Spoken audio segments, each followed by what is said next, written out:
was lost, but he brought me in. Oh, his love for me. Oh, his love for me. The sun sets free. Oh, is free indeed. I'm a child of God. Yes, I am. In my Father's house, there's a place for me. I'm a child of God. Yes, I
anywhere you lead me, I will go.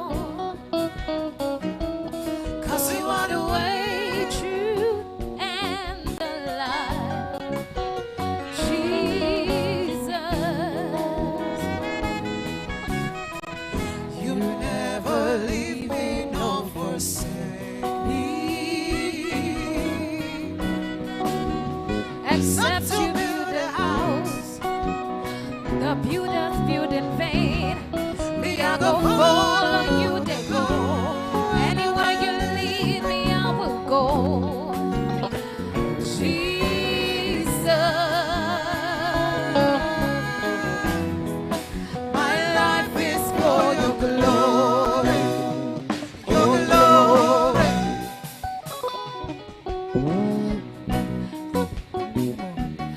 Oh, you are taking me higher.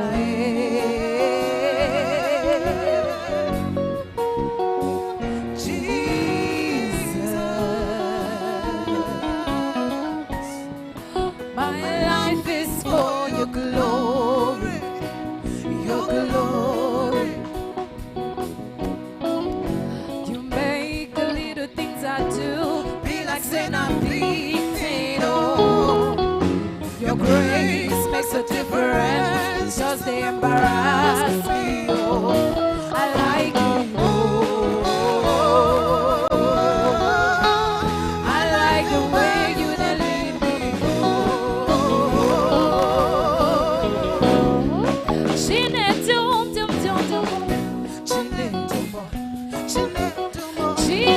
you are taking me higher.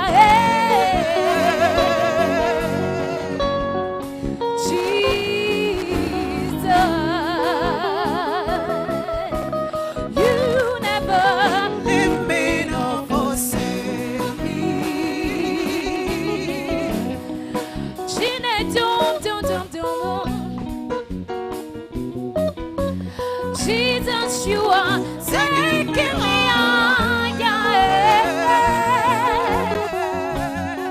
Jesus,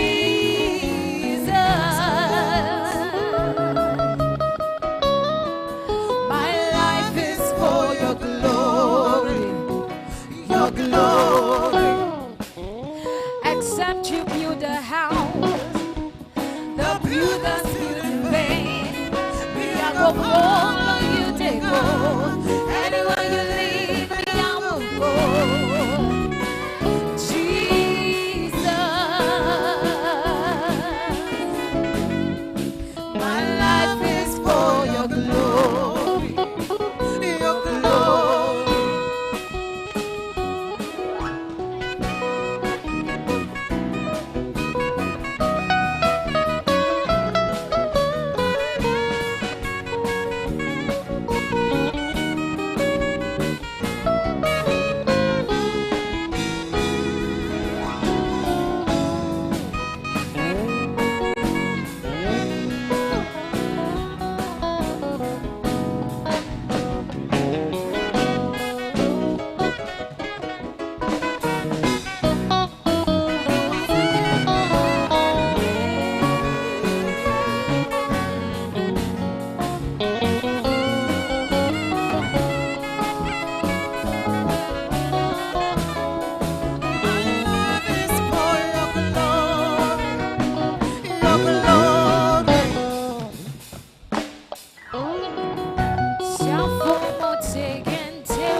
always come true for me. Amazing God. You always come true for me. Amazing God. Oh, you always come true for me. Amazing God. Amazing God. Amazing God. Oh, you always come true for me. Amazing God. Amazing God. Amazing God. Oh, you always come true for me. Amazing God.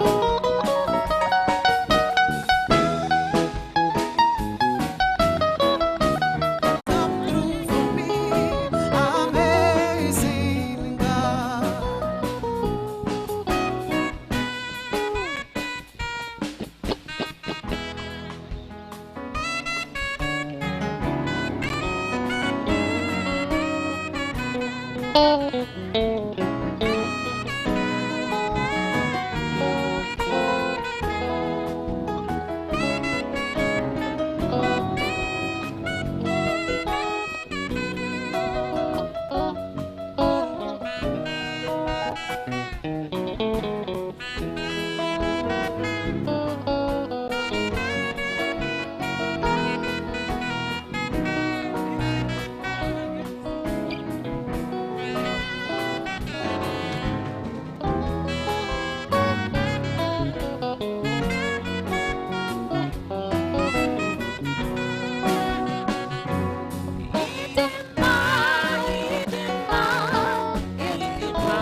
University of Nigeria, right here in the Moods Court at the Enugu campus of this great citadel of learning.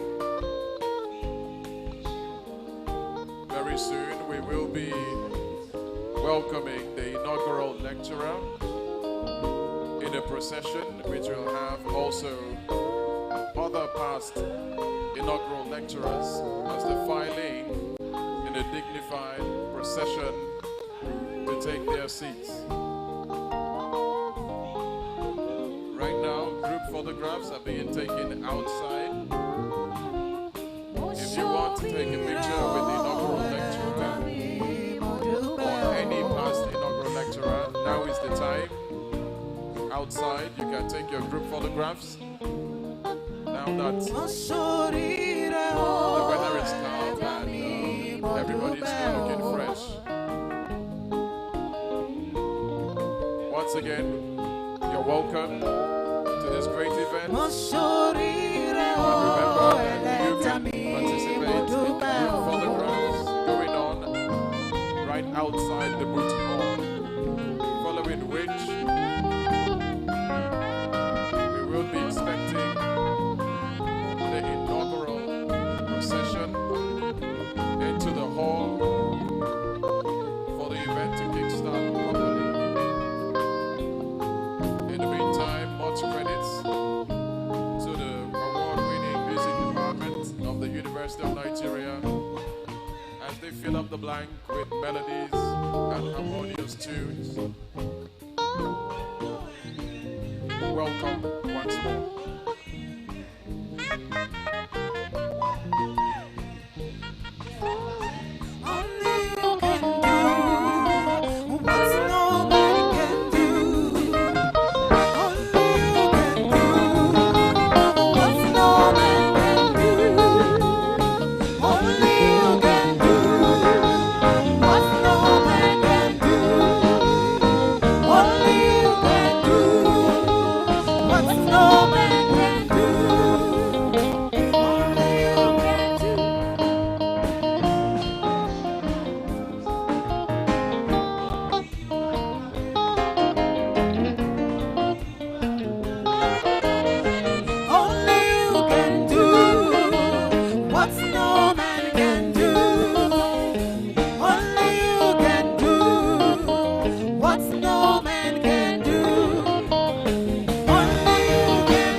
again, if you would like to take a picture with the inaugural lecturer or any past inaugural lecturer, now is the time to take that photograph outside. Now that everybody is still fresh and everything is still in place, you can take the pictures outside. They're having good photographs as we speak, so you can go ahead and take that picture with the lecturer and any of your friends right now, right before the procession starts in some minutes from now. Thank you very much.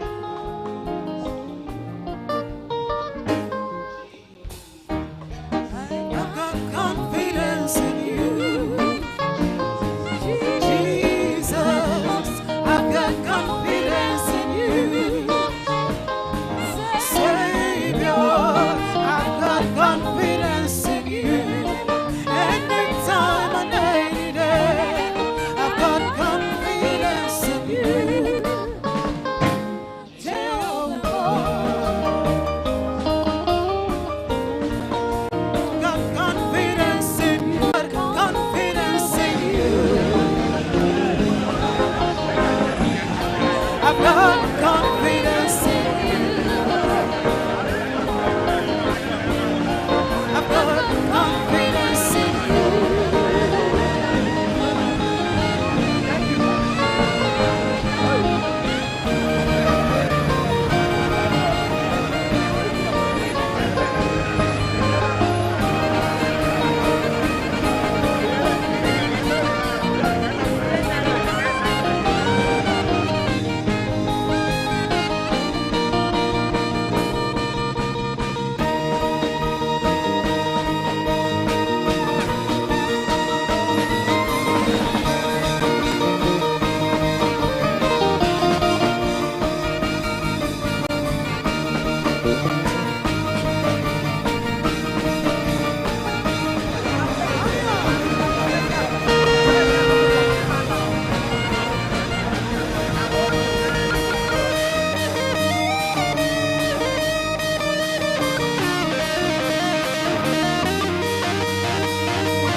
The inaugural lecture that will be presented by Professor Agozie, Ubesie,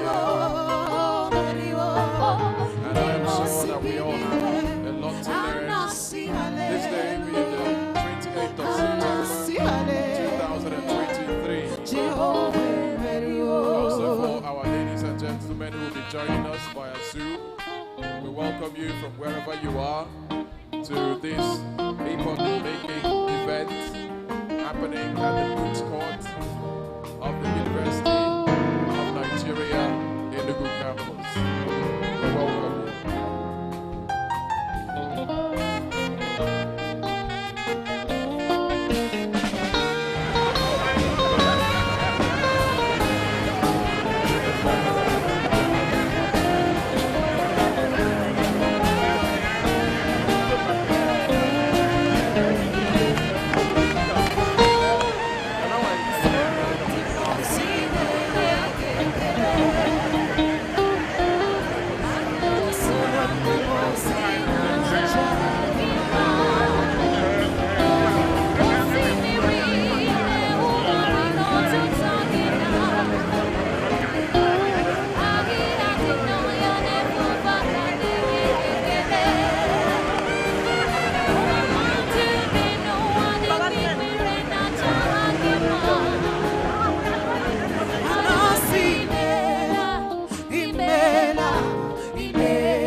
While they process into the hall, I would please request that we he has done it for me.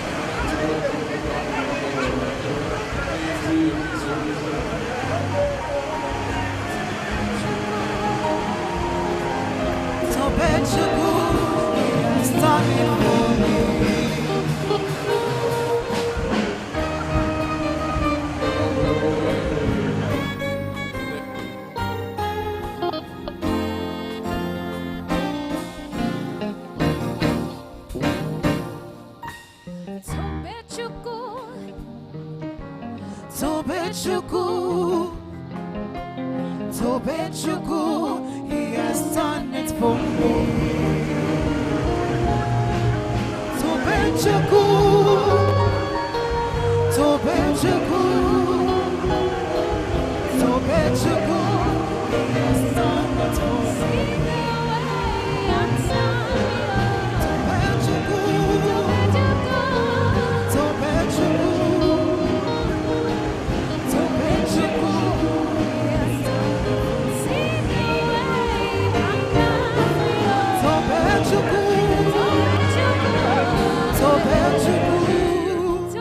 welcome the processors. He has done it for Our me. inaugural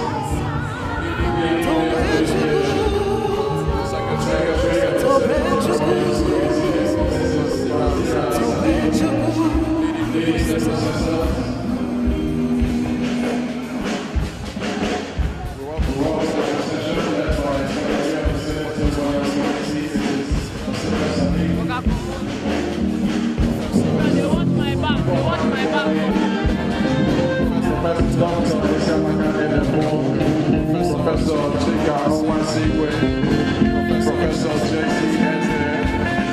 Dr. S.O. Ibede, Professor Paul Ubu, Dr. Angela Ogewu, Professor Emmanuel Eju, Venerable Professor Sam Ike, Dr. Olowa Ogu, Professor Esubu, Venerable Professor Ernest Owansigwe, Dr. Ken Adiele, Dr. Nonye Manga, Professor B.C. Ezanigwe, Dr. Obianuju Onya. We welcome Venerable Professor Manus Cyril, Professor Felix Chukwunedum, Professor Chinawa Josephat, Professor Fortune Ujunwa, Professor C.C. Onyedu, Dr. Onukule Vivian, Dr. Odo Kenneth, all making their procession. Professor Ebele Yasu,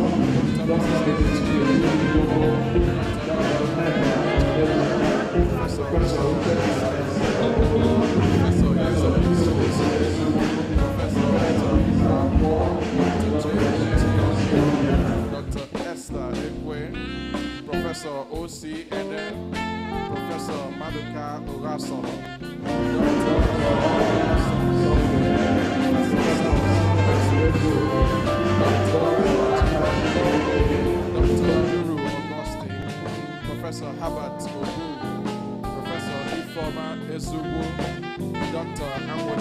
Onyebelukwe, Professor Leonard O.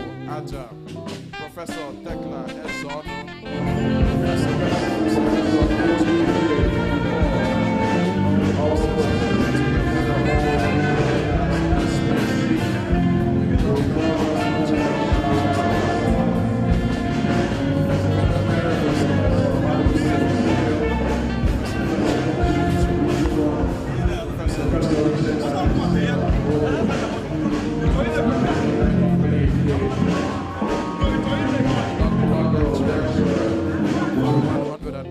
first inaugural lecture, Professor C.C. Onyedum, Dr. Vivian Onopole,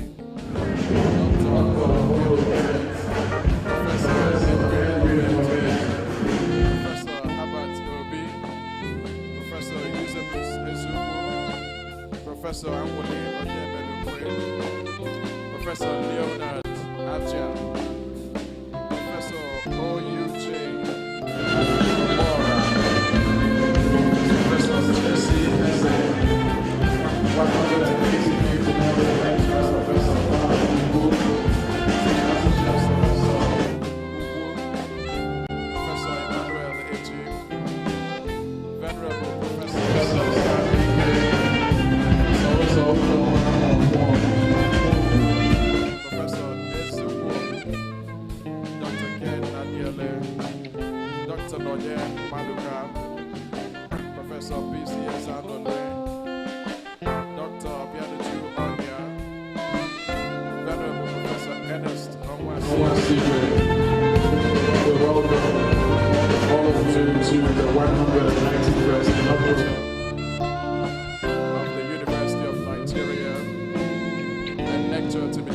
By Professor Agozie, Chukwunedum, Ubesie.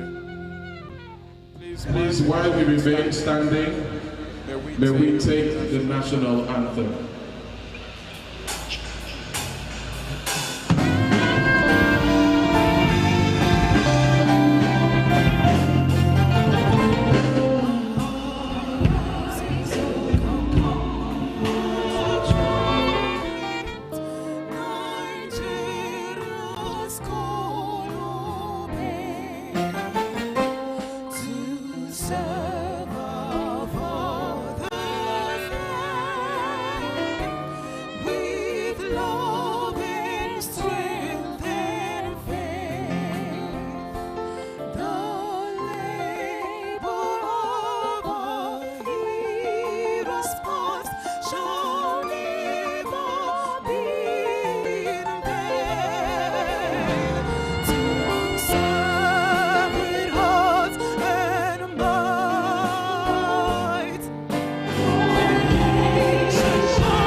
to commit, may we please remain standing for the opening prayer to be taken by Venerable Professor Ernest Onwasingwe.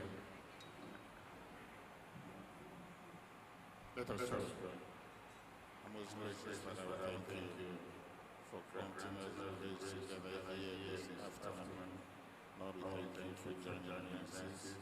Gracious Lord, we pray that this time may be a time of visitation, jointly and individually, and may we go today rejoicing. For we pray in the name of the Father, and of the Son, and of the Holy Spirit. You may please be seated.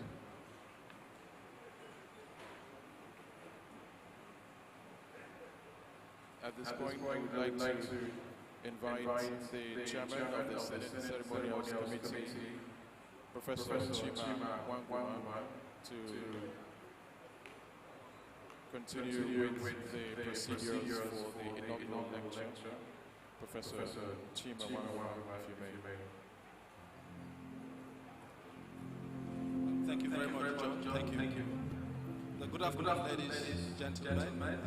On behalf of the Senate Ceremonials Committee, the University of Nigeria, it is my pleasure to welcome you most warmly to the 191st inaugural lecture of the University of Nigeria. And the 191st inaugural lecture will be presented by his name, Professor Agozie Chukwunedum Ubesie of the Faculty of Medical Sciences. And the topic of his lecture is the burden of childhood malnutrition and the bane of a developing economy, breaking the barriers to ending a cycle. The burden of childhood malnutrition and the bane of a developing economy, breaking the barriers to ending a cycle. And that is by Professor Agozie Chukwunedum Ubesie. So I welcome, as always, distinguished members of the Senate of the University of Nigeria, past inaugural lecturers, principal officers of the university, heads of administration and academic units, deans, directors, members of the governing council, academics and administrators, great lions and lionesses. Very welcome to every one of you. Today's lecture chaired by our own Deputy Vice Chancellor of the Enugu campus, Professor Daniel Machu, who is standing in for the Vice Chancellor, Professor Charles A., who is unavoidably absent. May I most respectfully invite the chairman to jumpstart today's inaugural lecture with an opening remark. Thank you, sir.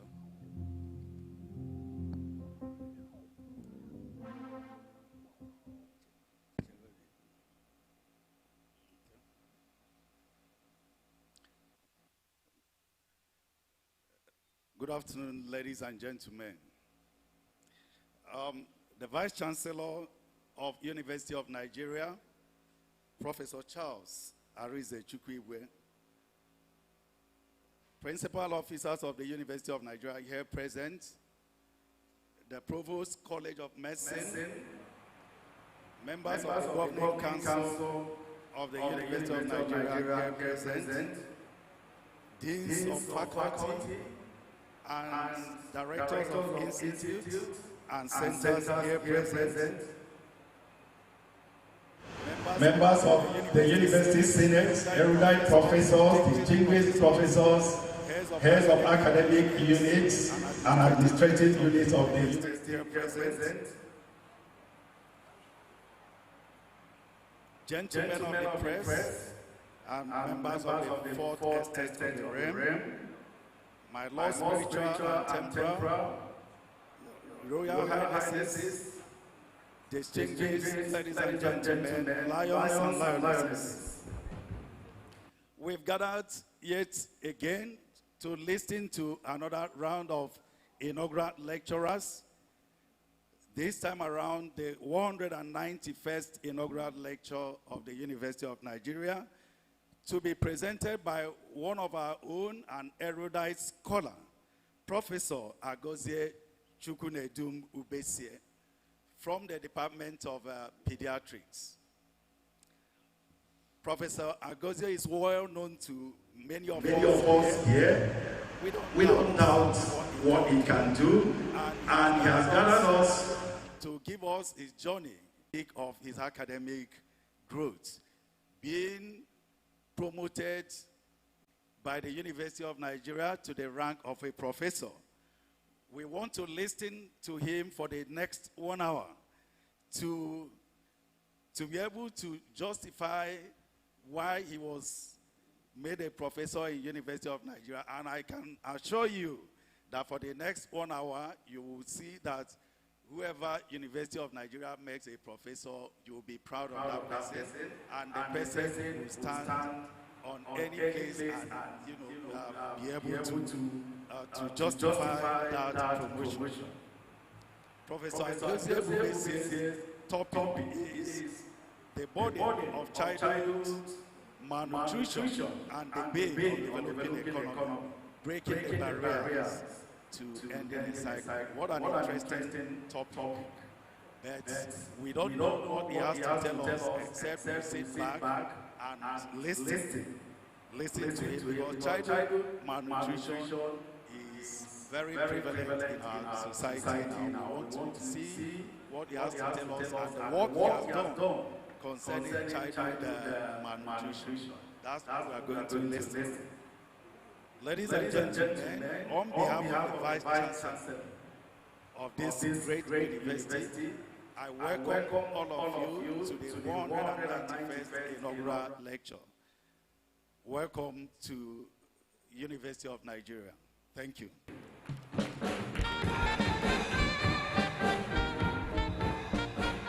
Thank you very much. I know you're itching just like me to hear the lecture, so with the Chairman's permission, may I invite the Dean of the Faculty of Medical Sciences, Professor Jim, to please come forward to read the citation and formally introduce the 191st inaugural lecturer of the University of Nigeria, Professor Ubesie. Just an applause for him, please. Thank you.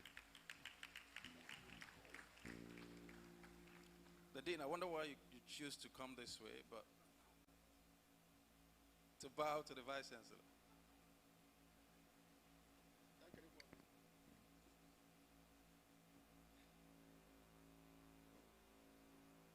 The Vice Chancellor, University of Nigeria, Deputy Vice Chancellor, Professor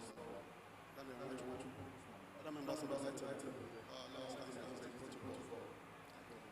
it gives me some joy to read the citation of Professor Agozie Chukwunedum. Professor Agozie was born in Achi, Ojiri government area of the university, to late Mr. Ikanyo James and Mrs. Teresa Ubesie. Agozie attended Kenneth Community Primary School and Corpus Christi College, both in Achi. From there, he proceeded to the University of Nigeria to study medicine.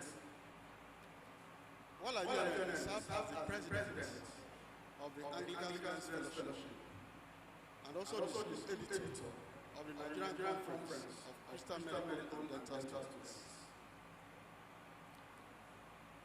He graduated from the College of Medicine, University of Nigeria, in 1988 as one of the best, making the Dean's Merit List and winning the University Prize for the best graduate student in pediatrics.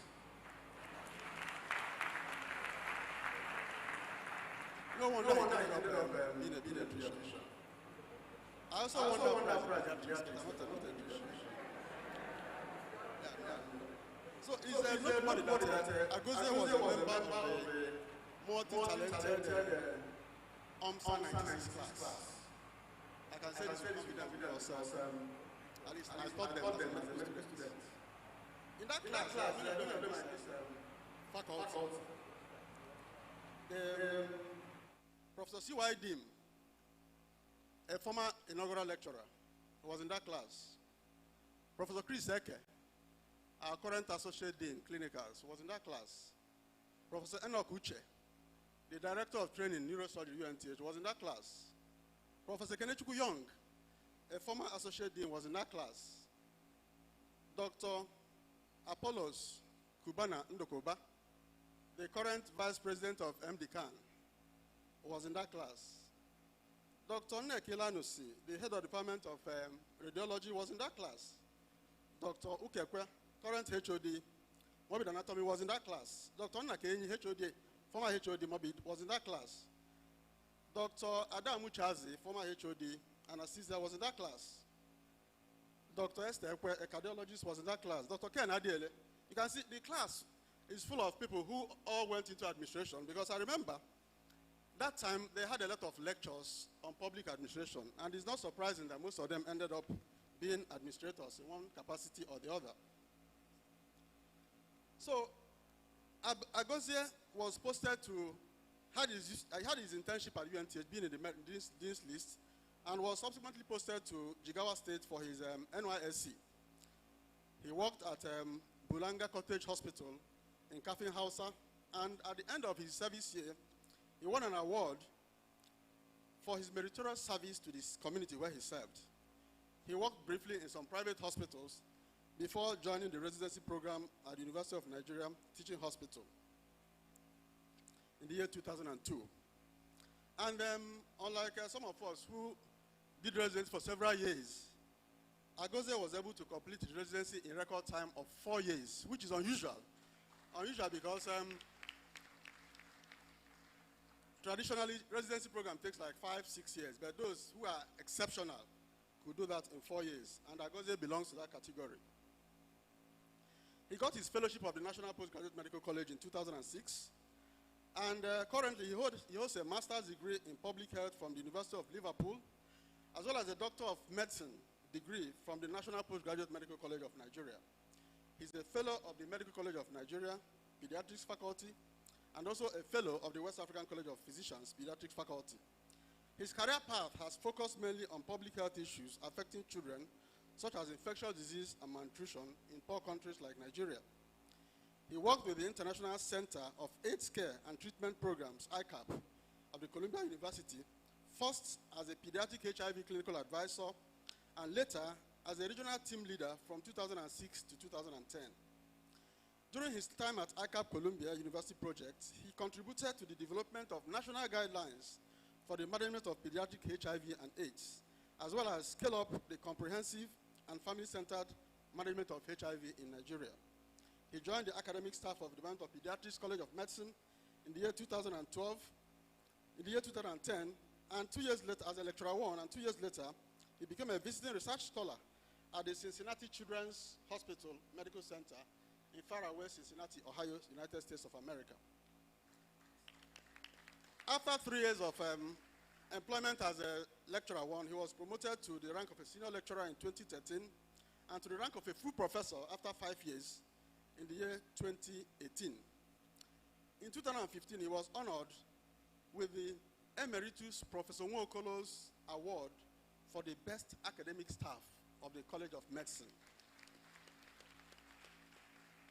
Only people in his category like Val Ugu and Chinawa win such things, not people like us who have stopped reading a long time ago. He's published over 70 peer-reviewed articles, both in national and international journals, and most of these articles are in journals with Thomson Reuters impact factor. He has also authored 2 chapters in standard textbooks of pediatrics and co-authored the Atlas of Pediatric HIV and AIDS. He has served as a member of the postgraduate accreditation teams to many health institutions in Nigeria, including the University of Calabar Teaching Hospital, the Federal Teaching Hospital Abakaliki, the Federal Medical Center Jabi, University of Benin Teaching Hospital, Federal Medical Center Owerri, FMC Yenogua, and then Nayut Newi, as well as Federal Medical Center Asaba, Irua Teaching Hospital at Irua, Edo State, and the LUT in Lagos. In the Department of Pediatrics, he was chairman of the Postgraduate Committee, vice chairman, Undergraduate Examinations Committee, as well as a member of other committees in that department. Between 2019 and 2020, he was the departmental examination officer. Agozie is the current Associate Dean, Student Affairs, College of Medicine, University of Nigeria, Ituku Ozala campus. And his boss here, Professor Edwin will attest that Agozie has been very, very helpful. Most of you keep on calling me for accommodation of your children. The job of accommodation does not reside in the dean's office. It resides in Agozie's office. And if your child fails to get accommodation, then you should look towards Agozie, not towards the dean or the provost. But he has done that work excellently well. Both for the students here at UNEC, medical students, both the ones here at UNEC and the ones at the old sites and then the ones at Itukozala. You know, we have, our students are scattered everywhere, from UNEC to old site to Itukozala, and he takes care of all of them in terms of accommodation. In addition, he has presented scientific papers at national and international conferences, including the United States of America, Canada, United Kingdom, and notably at the Oxford University, at Oxford in the United Kingdom, as well as the Cornell University in New York. He has successfully supervised 14 postgraduate fellowship dissertations by candidates who sat for and obtained fellowships either in the National Postgraduate Medical College or the West African College of Physicians. He is a past secretary of the Pediatric Association of Nigeria between 2016 and 2018. Agozie is an examiner for both Part 1 and Part 2 exams of the postgraduate examinations in the Faculty of Pediatrics for both the National College and the West African College. He was a member of the Faculty Board of Pediatrics, National Postgraduate Medical College, and currently the Secretary, Faculty of Pediatrics, National Postgraduate Medical College. And just last month at the annual scientific conference of the National Postgraduate Medical College at Lorraine, he was elected the Faculty of Pediatrics Chief Examiner, effective date from January 2024. So if your ward is going to be examined in pediatrics, he's the one that says the questions. And if you meet him, he can tell you the answers ahead of time. He's a member of the Court of Examiners and Court of Judges of the Faculty of Pediatrics, National Postgraduate Medical College of Nigeria, and has contributed immensely in developing and implementing the college standard setting on examination test items in line with international best practices. He has been a member of the Senate of the National Postgraduate Medical College of Nigeria since 2020, where he has served in several standing and other committees of the Senate of the NPCM. He has served as external examiner to colleges of medicine of some of the universities for their undergraduate examinations in pediatrics, and these include University of Calabar, University of Port Harcourt, Enugu State University of Science and Technology, and many others. He has also served as external examiner to the MD Defense of the Faculty of Internal Medicine, National Postgraduate Medical College of Nigeria. Agozie has reviewed manuscripts for several national and international journals, and is a member of several professional bodies, including, of course, Medical and Dental Consultants Association of Nigeria, the Pediatrics Association of Nigeria, the Nigerian Medical Association, the Nigerian Association of Pediatric Gastroenterology, Hepatology, and Nutrition, even though he has never contested for an elective post in NMA. Agozie is also a member of Archie Christian Brothers Association. He's married to Ebere Ubesie, who is seated beside him. Ebere is an accounting graduate of the University of Nigeria and also has a master's degree in accounting from the UNN and currently doing her PhD in accounting at the University of Johannesburg in South Africa. She also has a diploma in postgraduate program in data science as well as in business analysis from the University of Texas. She's a fellow of the Institute of Chartered Accountants of Nigeria, ICANN, and a fellow of the Association of Chartered Certified Accountants of England and Wales. She's the first female and current national president of Student Christian Movement, SCM. They are blessed with 4 children, Zion, Ganiru, Uchenna, and Bubechi Ozo.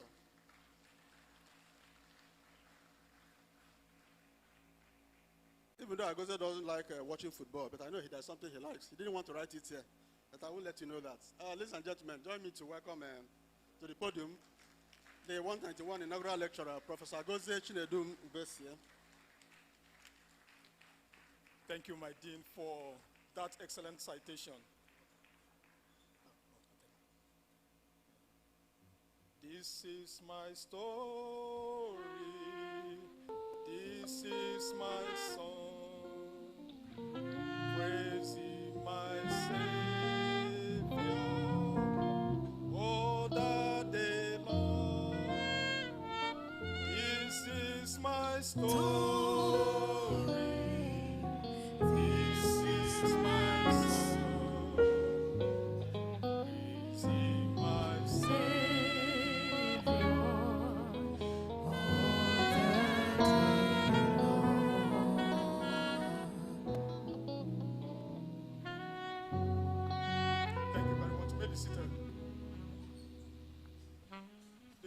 191st inaugural lecture of the University of Nigeria.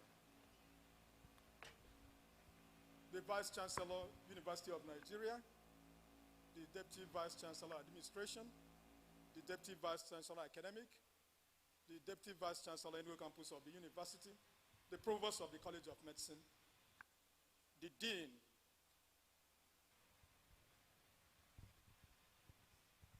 Faculty of Medical Sciences, other principal officers of the university, other deans and past deans of faculties, director of institutes, heads of departments, past inaugural lecturers, emeritus professors, heads of administrative units, my lords spiritual and temporal, members of the press, lion and lionesses, ladies and gentlemen.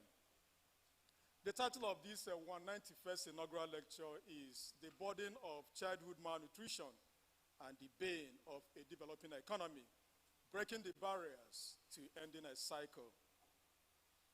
And I must start this lecture by expressing my profound gratitude to the Almighty God. I've enjoyed more mercy than any of us seated here, and I'm a testimony of God's faithfulness in the land of the living. And what God has done for me in my life journey is that He has placed great and wonderful men and women along my journey path from birth till date. And all I owe those great men and women is a debt of gratitude. And to the Almighty God, I can never repay Him. And He has been my help in ages past, my hope for years to come. In Him I live and move and have my being. Thank you. So the key words in this lecture are childhood, which is a period between birth and age of 18 years. And that's according to the United Nations Convention on Child Health. And malnutrition simply means deficiencies or excesses in nutrient intake. And it's usually due to imbalance in nutrient or poor utilization. And burden is actually something difficult.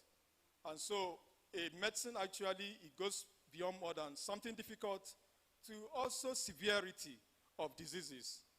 Just give them 1 minute to set up that.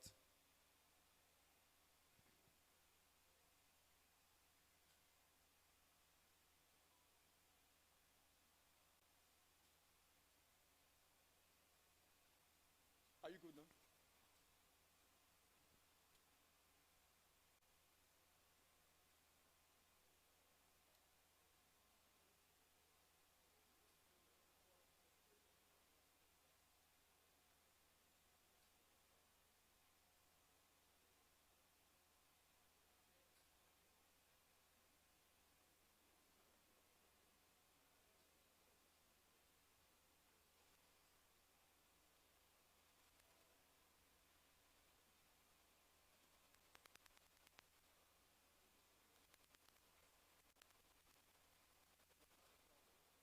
Okay, so we'll go on with the definition where we're waiting for them to set things up.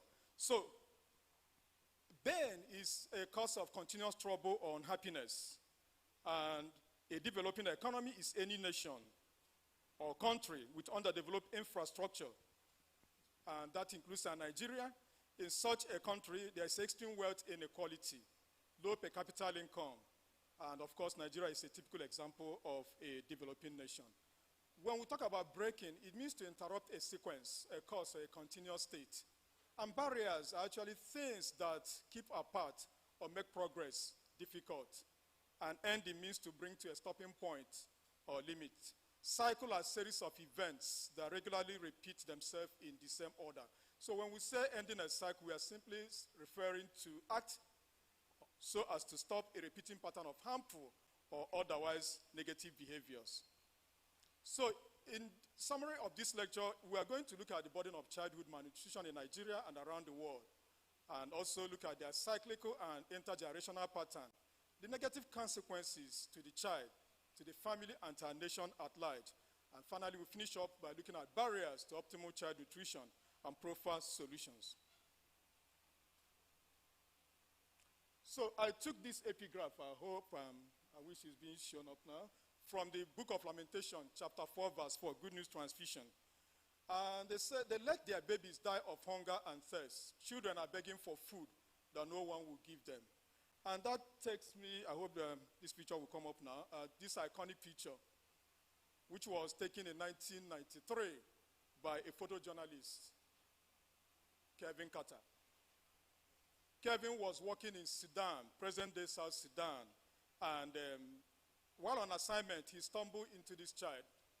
And the story has it that initially called the struggling girl, but later changed to the vulture and the little girl. So this girl was crawling to the UN feeding center, and at some point was too weak to crawl. And that's when Kevin stumbled into this child and brought out his camera to take the picture. And then in the lens of that camera, he saw that vulture. Kevin was said to have waited for 20 minutes to take this iconic picture that caused outrage around the world. He wrote later that he chased out the vulture and continued on his assignment. The good news is that the child got to the food center, but died years later. This picture surfaced on New York Times in 1994 and then won the coveted Pulitzer Prize. And sadly, Kevin died 4 months later from suicide, severe depression. People criticized him for not doing enough to help this child. And he took his own life. But for me, that picture is more than the vulture and the child. That child represents all the millions of children around the world that are still being plagued by childhood malnutrition. And the vulture behind the child. All of the childhood diseases, malaria, bronchopneumonia, sepsis, that take advantage of malnutrition in children and kill them or cause long stays in the hospital.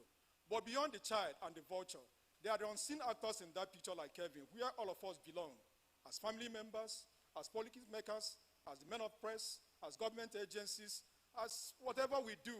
Each time we have failed to act in a proper and appropriate way to push back childhood malnutrition, we are culpable. I do hope that today's lecture will be a wake-up call and a call for action for all of us. And this second picture is not in Sudan. This one happened right at our backyard in Akwa Ibom State. This little boy was abandoned by parents. He was tagged a witch. He took the heart of gold of a white woman, a Danish woman, to rescue that boy. And years later, that beautiful smiling boy on the right picture. And so, thank you. So my career path has always focused on public health issues that affect children in developing countries.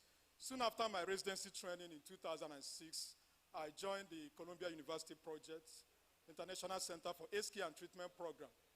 And we were bringing a high-quality 5-new center, the HIV care, across Africa.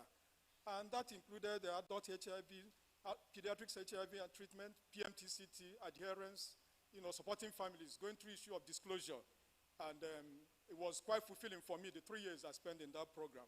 But in 2010, I made a U-turn and returned to university to pursue a career. Emeritus Professor Agozie was the Dean of Faculty then. And he facilitated that process, and I'm ever thankful for him. If not for that decision, I won't be here today. Thank you, sir. And so when I came back to the university, to department, I was posted. The HOD then was Emeritus Professor Ibe. And he posted me to his unit. He was sharing the same unit with Professor Agozie Ubesie. We used to call that Ubesie unit as medical student. And told me that he would want us to start the gastroenterology unit. I refocused the unit along that line. Well, as if I had any choice, I didn't anyway. But I joined him. And soon after, Professor Eke and Ubesie joined us. And later, Dr. Onya, whom I had the privilege of supervising his dissertation. And what going into that unit has opened for me is a new pathway, childhood malnutrition. And what research in childhood malnutrition has done for me is to, earlier on, show that malnutrition is actually at the center of all public health issues that affect children around the world in a complex and cyclical manner. If you look at preventable causes of death and disease in children, such as malaria, pneumonia, diarrhea, measles, HIV, and AIDS, they account for more than 70% of the 1 million under 5 children that die in Nigeria. But at the center of that death is malnutrition. What it simply means is that when children are sick and malnourished from any of these, they are more likely to die. And so historically, if you look at the Holy Book, famine and hunger, both related to malnutrition. Famine, for instance, was mentioned in 17 books of the Bible, but occurred 84 times in the Holy Book. Hunger was mentioned 16 books of the Bible and occurred in 24 times in the Bible. But the first clinical description of malnutrition was in 1865 in Spanish language. And so this beautiful woman, Cecily Williams, that worked in Gold Coast, present-day Ghana, Dr. Cecily actually was the first to describe the first form of childhood malnutrition, what she called kwashiorkor. Kwashiorkor actually literally means disease of the pose in Ga language of Accra. So she noticed that when women are pregnant and about to have new baby, the preceding baby becomes sick. They have swollen hands and feet, skin and hair changes, very irritable. And she termed that kwashiorkor, disease of the post child, because these children are suddenly stopped from breastfeeding, especially when mothers take in accidentally or unprepared. And then they go down nutrition-wise and begin to develop this kind of malnutrition. So if you're talking about malnutrition, malnutrition is not a single disease entity, it's a spectrum of disease. At one end of that spectrum is overnutrition. At the other end of the spectrum is undernutrition. When we say overnutrition, we are simply referring to obesity and overweight. But undernutrition is further classified into micronutrient deficiency and macronutrient deficiency. The macronutrient could present as stunting when children don't achieve their full high potential because they are not eating well, or wasting when they are so thin, or underweight when their weight are so low for their age. Wasting acute malnutrition is further subdivided into moderate acute malnutrition and severe acute malnutrition. So if we take a closer look at wasting, wasting is simply low weight for height or length z-scores. It's also known as acute malnutrition. The thing about wasting is that it's associated with a high risk of death. When children are wasted, the risk of death is very high. And recent and severe weight loss is usually seen in wasting, but that doesn't mean it can persist for a long time. And of course, it follows the environment of inadequate food intake, frequent or prolonged illnesses. And so wasting, if you put out the old Wellcome classification, which those of us that were medical school are very familiar with, severe acute malnutrition will comprise of all of the things we know: marasmus, kwashiorkor, marasmic kwashiorkor, underweight, and underweight kwashiorkor. In our 10-year retrospective study at UNTH, we actually showed that the most common form of protein energy malnutrition, acute malnutrition, was marasmus. That accounted for 35% of those children. Stunting, again, when children don't achieve their full high potential. So medically speaking, low height for age or height less than -2 z-scores. It's actually the most common form of undernutrition in children. And the thing about stunting is that it's a direct indicator of both acute and chronic malnutrition, and prevent children from reaching their full physical and cognitive potential. Then underweight, which is low weight for age. Underweight may be stunting or wasting or both. Underweight is actually the most direct indicator of both acute and chronic malnutrition, since it represents both low height for age and low weight for age. The macronutrient deficiencies, these are vitamins and minerals, otherwise known as trace elements. We need them in small amounts, but they play a critical role in a body's health and function. They are required for things like protein synthesis, hormone synthesis, enzyme synthesis, but also important in motor and cognitive function in terms of achieving the full cognitive potential. When there are deficiencies in micronutrients, multiple domains of a child health can be affected, including the health, the behavior of that child, ability to attain full educational potential, but more importantly, it also affects our economy and productivity, and it can cause severe or life-threatening conditions. The thing about micronutrients is that deficiencies are often unnoticed. Children might be deficient in micronutrients, walking around, going to school, doing house chores. And because they're often unnoticed at community level, despite its devastating consequences, it's been referred to as hidden hunger. Overnutrition, the other side of the spectrum, is simply abnormal or excessive fat accumulation. We usually define it as weight for high z-scores in children that are under 5 years, but we use BMI for age in children 5 to 19 years. The problem with overnutrition or overweight is that it's associated with hypertension, type 2 diabetes mellitus, bone disorders, and respiratory problems. So the burden of malnutrition, if you start from newborn, children can begin to manifest features of malnutrition right from birth as low birth weight, and that is defined as any birth weight less than 2,500 grams, irrespective of the gestational age. Children delivered as low birth weight are 20 times more likely to die than normal weight babies. We did a multi-center study here in Enugu and documented an incidence of low birth weight of 14.2%, and that compares to regional data for sub-Saharan Africa, 14%, and global data of 15%. Then among under 5s, the data are staggering. An estimated 25% of children under 5 around the world are stunted. 7% are wasted, and 6% are overweight. If you translate that to absolute figure, that means 156 million stunted children, 50 million children we're wasting. In fact, UNICEF ranked Nigeria as having the second highest prevalence of stunting. Sadly, again, in Nigeria, there are 2 million Nigerian children that suffer from severe acute malnutrition. And very sadly, only 2 out of 10 of them are able to get the treatment they need to survive. So a study on stunting and wasting rates in Enugu showed 3.5% for stunting and 2.5% for wasting. But when we did a similar study in Abakaliki among 616 preschool children, the rate was higher, 9.9% for stunting and 9.7% for wasting. So this table actually summarizes our local data compared to Nigeria, Sub-Saharan Africa, and the global data. What you can see there is from our incidence of low birth compares with what you find elsewhere average around Africa and globally. But for undernutrition, wasting and stunting, our rates were lower.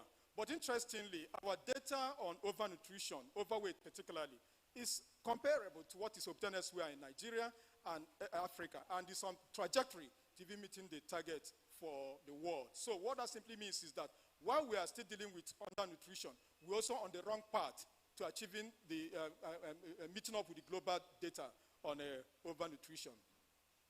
So the problem with obesity and overweight, that's overnutrition, is the increasing health problem among children, especially in Nigeria. We did a review paper in 2015 to highlight this problem. And the risk factors we noted in that study were classified into infancy, early childhood, and general age group of pediatrics. In infancy, we noted that eroding culture of breastfeeding, where we are no longer breastfeeding our babies, early introduction of solid foods. Children are introduced to all sorts of food right early in life instead of recommended exclusive breastfeeding. And then early daycare, children as young as less than a year are now in school studying what we don't know. And if we move again to early childhood, when we allow our children to spend excess hours on screens, television, sleeping short duration, consuming high energy and sugary beverages, they don't get the physical exercise they need. They move on a sedentary life, and that worsens and increases the risk of obesity. But generally, across all pediatric age group, we noted that socioeconomic status still play a role in malnutrition, and we're going to talk more about that in the course of this lecture. But also, increasing urbanization, urban slums, globalization, we are not immune to its consequences, and increasing sedentary life and reduced physical activities. And the problem in that paper we outlined that obesity, overweight, overnutrition spares no system of the human body. Every system of the body is affected by complication of overnutrition, and the complication can sometimes be devastating. Among adolescents, malnutrition is actually a hidden crisis, and little attention is being paid to it. In fact, around the world, there are no targets for adolescent malnutrition. Yet, malnutrition affects adolescents, it affects their puberty, it affects their reproductive health, increases their risk of non-communicable diseases. And the impact on the future of the unborn children is quite enormous because it perpetuates a cycle. So what you see is that the global health is constantly threatened by a pernicious cycle of malnourished young girls going into reproductive life, giving birth to children who are malnourished, and the cycle keeps on going on. The other major challenge on adolescent malnutrition is that the food environment is not helpful for young boys and girls, especially the girls. Our modern food environment don't allow them to make healthy choices. So they are faced with nutrient-poor diets, energy-dense diet, which are of course readily available, instant noodles and all that, are inexpensive. They are alluring to them, but these are not helping them, they are killing them. And then this global data kind of summarizes malnutrition in adolescents and women of reproductive age. If you look at that, underweight in adolescents stands at 8%, and that translates to 50 million adolescents that are malnourished, that are underweight. If you look at among women of reproductive age, that's 10%. 150 million women of reproductive age are underweight. The problem with that, if you again look at anemia, where 30% of women of reproductive age are suffering from anemia, that's more than 500 million people. The huge challenge with that is that our young girls, our young women in their reproductive life go into reproductive life malnourished, and the outcome is going to be malnourished neonates, and the cycle continues. So we need to break the cycle at some point to reverse the trend. We looked at 2,419 adolescents here in Enugu, and overweight and obesity rates were 7.2% and 5.7% in that study. But what was more interesting was that girls were 2.5 more times likely to be overweight and obese. And we also found that overnutrition, obesity, was more common among girls and boys from upper social class. So affluence is playing a role here, unlike what we see in developed countries, where obesity is more of a problem of poor rural dwellers. Here, what our study constantly keeps showing is that obesity, overweight, is more of a problem of rich families in urban areas. In that study, underweight was only 2%, showing that overnutrition was taking the upper hand. But the effect of malnutrition, particularly overnutrition on adolescents, is more than malnutrition. We looked in another study, the blood pressure of adolescents in Enugu. The overall prevalence in that study was 10.7%. But what was more interesting was that obesity was more common. Hypertension was more common in obese adolescents, 30.7% compared to non-weight adolescents, and the difference was statistically significant. And that takes me to the concept of double burden of malnutrition. It's simply the existence of under and overnutrition in a population and occurs across the life course. It actually occurs in various degrees in countries and nations due to uneven socioeconomic development. The reason is that most developing economies are in what we call nutrition transition, which is characterized by consumption of Western diets. We are seeing increasingly rich families, middle-class families are consuming more of high-energy junk food, and that's a symbol of affluence, by the way. In contrast to what we see elsewhere in developed countries, where people exposed to poor diet are poor people that can't afford the normal and healthy food.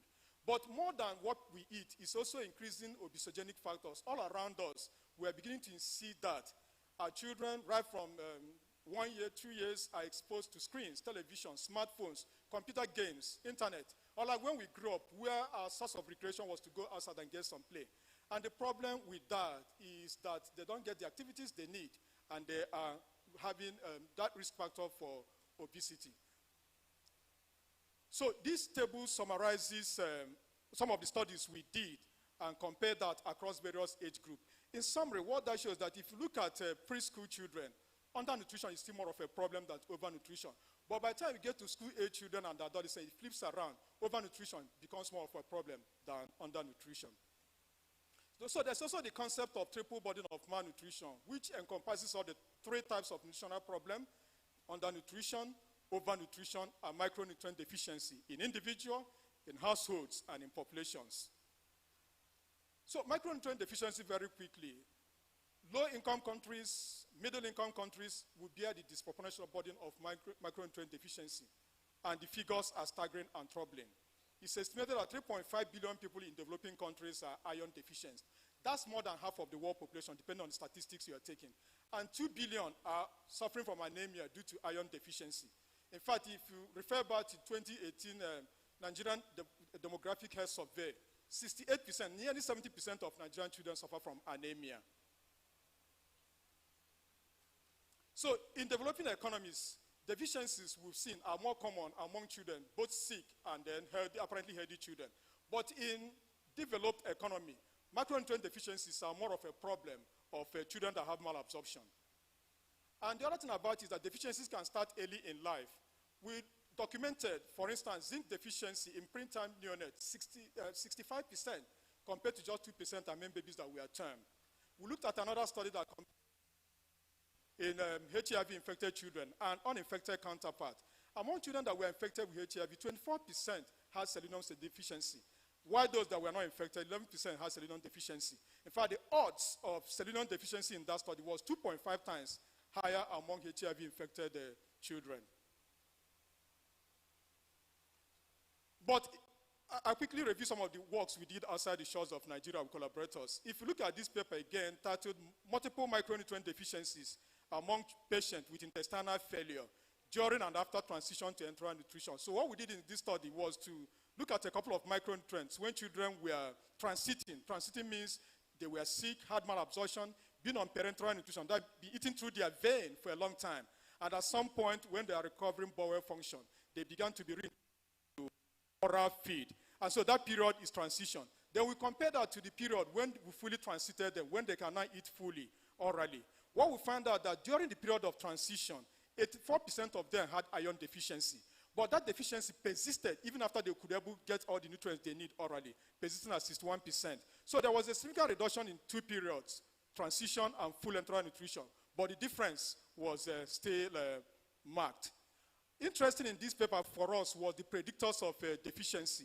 We noted that children that had disadvantaged starts in terms of low birth weight, children that had undernutrition, low weight for age, low height for age, we are more likely to also have micronutrient deficiency, in addition to duration of parenteral nutrition, which is a marker of disease severity. So the more severe the disease, the more malabsorption will persist. Not just iron, but there were other micronutrients we looked at that study that showed significant rates in children transiting and after they transited to enteral nutrition. Then we looked at another study, vitamin D in children that had intestinal failure. What was interesting in this paper was that both vitamin D and their bone health were affected. And more interesting was that these were worse as the ages increases. So we found that deficiencies and abnormal bone health were worse in older children than younger children. And perhaps the highest prevalence of micronutrients we documented was this paper we did on children that had intestinal transplant.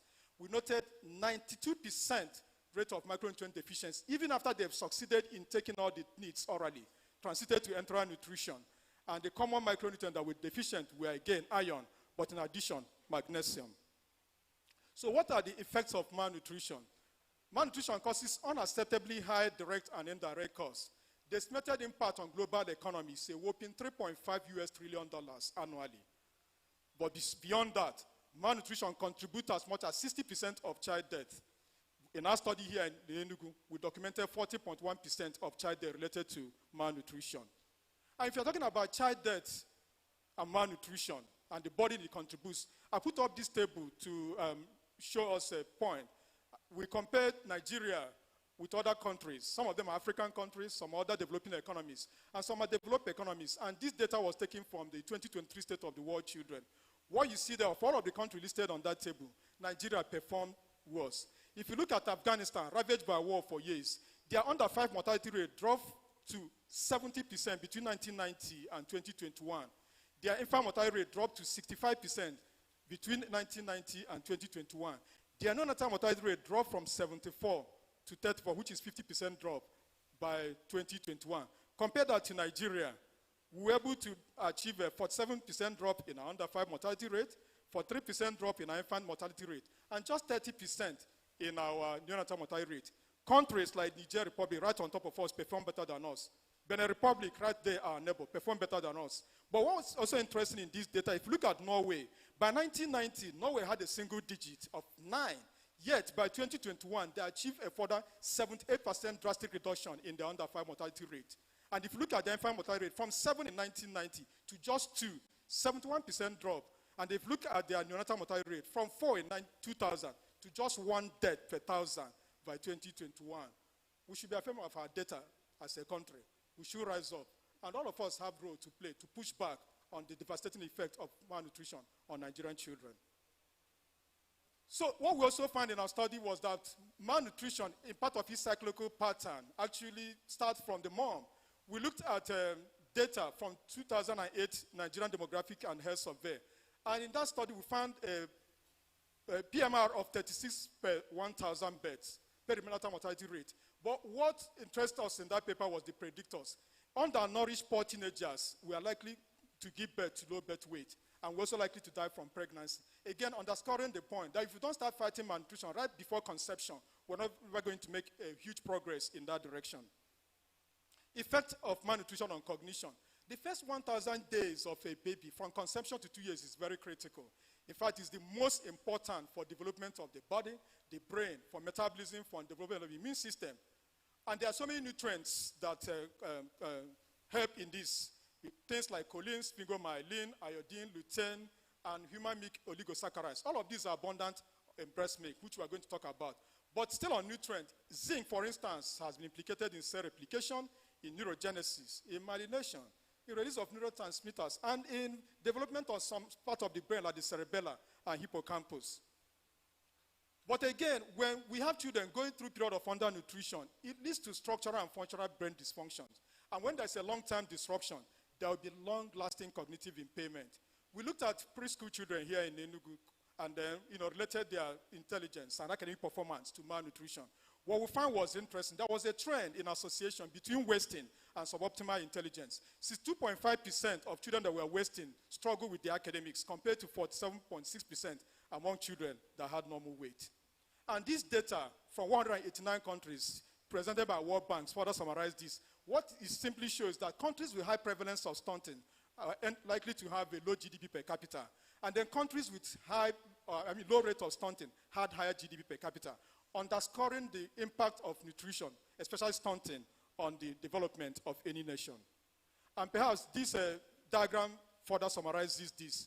Malnutrition is the bane of developing economies. In all of its forms, whether undernutrition or overnutrition, it has 4 domains of human impact. It affects mortality, it affects health, it impairs physical growth, it impairs cognitive development. And if related to the economic impact at individual level, when children are sick and they die from malnutrition, parents would have incurred high cost of treatment. And in a part of the country, they will also incur more in burying the child, where we spend more to bury the living, and sometimes give more attention to the dead than we give to the living. But if you move that to the right side, to the society, when people are having children and are dying from malnutrition, the fertility rate will go high because parents want to gamble. They want to have more children. If some die, some will be alive. And that destroys our social fabric. And if we move it to as a nation, we are losing human capital. In the death of these children, we are losing professors, we are losing technocrats, we are losing innovators, we are losing artists, we are losing possible Nobel Prize winners. That's what should stop, and that's what we must stop. If you look at e-health, when children are sick from malnutrition and related diseases that follow it, there is high cost, especially here where we pay from the pocket, where insurance is dysfunctional. Parents pay money, they buy drugs, they pay for admission. But more importantly, mothers leave their work to take care of their baby. Sometimes fathers leave their work to take care of those babies. They spend time in hospitals. That's lost economy for them and for the nation. And as a society, we are continually going to be bedeviled by high burden of childhood diseases like we are currently facing. And as a nation, the health system that's already weakened will continue to suffer. But if we move down to impaired physical growth, when children are malnourished, they don't achieve their full physical growth. And that's high cost to earning potential. If you are not healthy, you can't work. If you are not healthy, you can't give your best, even in your workplace. As a society, it also means high losses to labor, productivity, and income. And as a nation, high economic output forgone. And finally, if you look at the effect on cognition, when children don't eat well and end up with malnutrition, they don't learn well in school. They struggle in school. Their educational attainment is reduced. And that, as a society, translates to high rate of illiteracy, impairs social development. And in an environment of high rate of illiteracy, we are going to translate to what we are currently witnessing: insecurity, kidnapping, ritual killing, and all of these that bedevil all of us. But as a nation, high constraint to poverty reduction and development goals. So we can sit here today and talk about Millennium Development Goal, SDGs. We will never achieve them if you don't go back and address the social determinants of health, like childhood malnutrition. And so that's a cycle. You have a state of malnutrition, low productivity, poverty, and poor people enter again into their life malnourished, and the cycle continues. And so what are the barriers to optimal child nutrition? Low exclusive breastfeeding rate.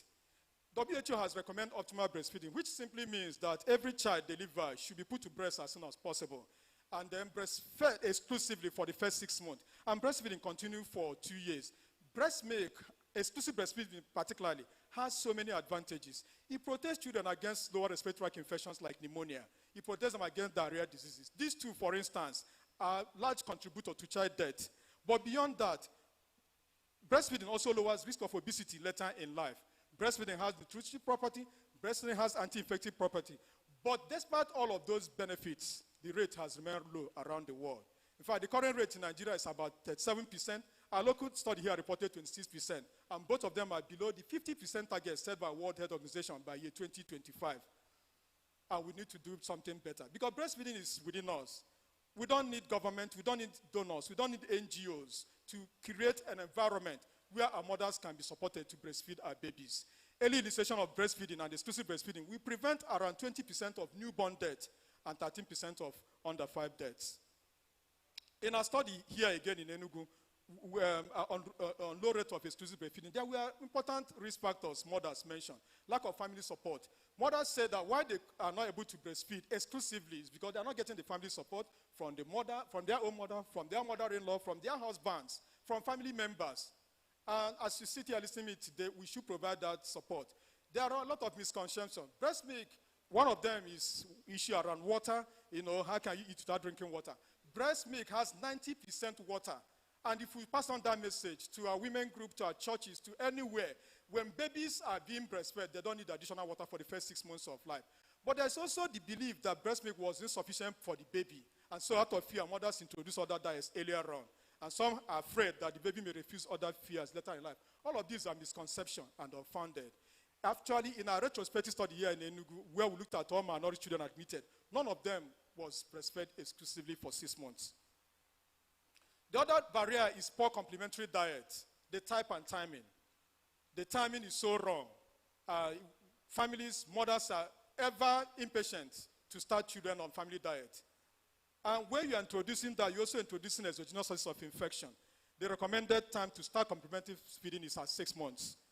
And the type of feeding, here around us, pap gure, akam, is the staple.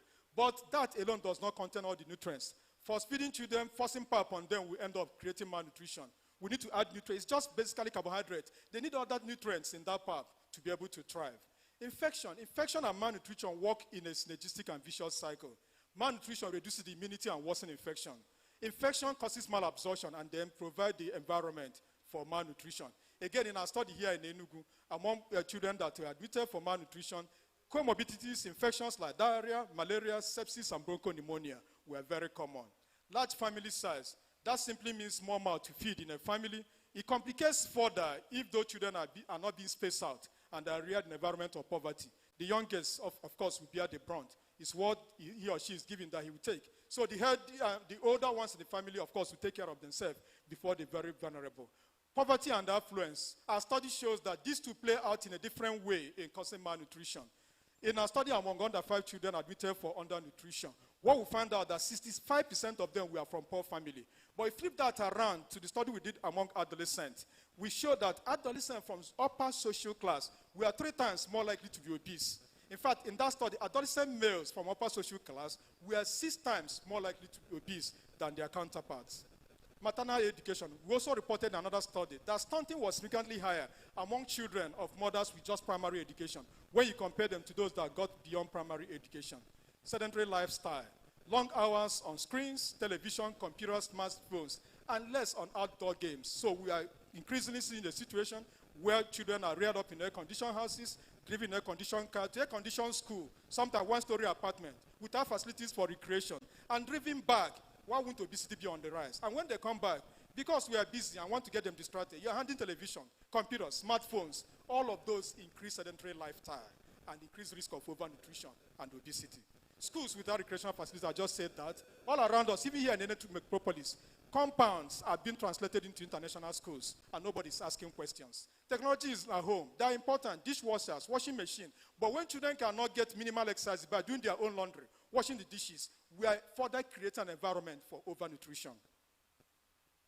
The cycle of malnutrition. So what happens is that when we have nutritionally deficient newborns, they are programmed to eat more later in life because they have fewer neurons in the region of their brain that control food intake. And 2 things will happen when they are birthed. 1, there could be accelerated catch-up growth with associated obesity, or in an environment of poverty and deficient nutrients, they will end up malnourished again. And this figure kind of illustrates that. So if you look at the outer circle, what you see is that when neonates are delivered malnourished as low birth weight babies, by the time they are 2 years, their height is already being affected. And if they are reared in an environment of poor breastfeeding, environment of no clean water, environment of high infectious disease, which are all in an environment, by the time they are getting to school age, they're already stunted. They carried out to puberty, and as stunted adults, they're likely going to end up again giving low birth weight babies, perpetuating the cycle. But if such neonates are delivered in an environment of adequate nutrients, it doesn't solve the problem. Because their neurons were already deficient, they are now programmed to eat more and develop obesity. So by the time they're of school age, overweight and obesity is already a problem. They carry that on to puberty, and they are stunted adults with cardiovascular diseases, central obesity, hypertension, diabetes. They carry that into conception. Risk of low birth again happens, and the cycle continues. We need to break the barriers and end this cycle. And what we need to do So, holistic approach of multi and intersectoral collaborations. Actually, we presented this view in a review paper we wrote in 2012 titled High Burden of Protein Energy Malnutrition Beyond the Healthcare Setting. And key recommendations of that paper were on micronutrients, for instance, we should leverage on our robust immunization program, like we are doing for vitamin A. All of the common micronutrients that children are deficient can be provided and supplemented during the immunization program. Stable food fortification. The government has, through its agency, have done a lot on this, but regulation must continue so we don't lose our guard. And other food in our table that are not being fortified, they should follow suit. Optimal breastfeeding, we said about this earlier on, but we can't say it enough. We should support mothers to breastfeed. They need the family support, but beyond that, breastfeeding mothers need also sufficient maternity leave. And the fathers too, paternity leave to provide the support they need. And more importantly too, we need to provide crèches for working mothers at workplaces. When mothers have their babies and they know that when they come to workplace, they will have a secluded place where they can breastfeed whenever the child wants. That will help us to promote the culture of breastfeeding. Household food security. Food insecurity is a national security issue. All of the insecurities, or most of the insecurities happening around our country, is related around poverty and malnutrition. And the government should rise up and address that. We can do that in a couple of ways. Mechanized agriculture, all year-round farming, simple technologies like irrigation. We must also start looking at how to reduce wastages during bumper harvest by investing in preservations and storage facilities, income-generative activities. Families should be able to generate, no matter how little income they can, to be able to put food in their tables. Safety net for vulnerable families, free rations and essential commodity and therapeutic foods. Therapeutic food, for instance, was common in the time of HIV pandemic, but that went away with the funding. But these are not high technologies. We can invest in this and sustain that to be able to manage children that are already malnourished. And free food rations can also happen. And it's not beyond our reach as a nation. When we look at the amount of money that's been stolen from this nation, we should be able to put a meal every day in the table of every child in Nigeria. Community resources, we must leverage on that as well. Communal farming. Community can get together and help each other to farm, and that makes all the difference. Food banks. As we drive around the Inaugural, and all of us are sure of that, we see children scavenging the dustbins looking for leftover food to eat. That shouldn't be happening. Nobody can solve the problem of the whole world. But when God allows certain problems to come our way, he expects us to make a difference. We can give them those food in a dignified way. Instead of allowing food rotting and throw them away, communities can gather together, set up food banks, raw food material and essential commodities, and keep them where these families can access them in a more dignified way. Mentor mothers. Experience is very key. Mothers that have gone through child rearing can support younger mothers, both in supporting breastfeeding and teaching young women how to prepare nutritious food for their children. And of course, community and faith-based organizations. Women gather every year in August to have their meeting. We can't talk about feeding. We should talk about breastfeeding. We should educate our young mothers and potential mothers on the importance of breastfeeding and how to support and get all the support they need to move that forward. Pregnancy. When women are pregnant, we emphasize in this lecture conception and its role in playing the cycle of malnutrition. Pregnant women should avoid smoking and other preventable risk factors that cause them to have low birth weight babies. If they are diabetic, we must ensure that the glucose are controlled during pregnancy. Postpartum, all of us, we must promote, protect, and support breastfeeding. And in infancy, mothers and prospective mothers should be given the education they need to feed their babies and give them appropriate complementary feeding.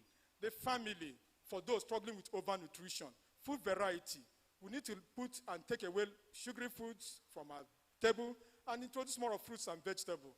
But more importantly, we need to start promoting physical activities in the life of these children. Children less than 2 years have no business with screens. And it's not uncommon to see children that can just barely walk, carrying smartphone all around. We should control the television and screen time. Television should not be in the bedroom of our children. And again, even the older children should not spend more than 2 hours on television per day.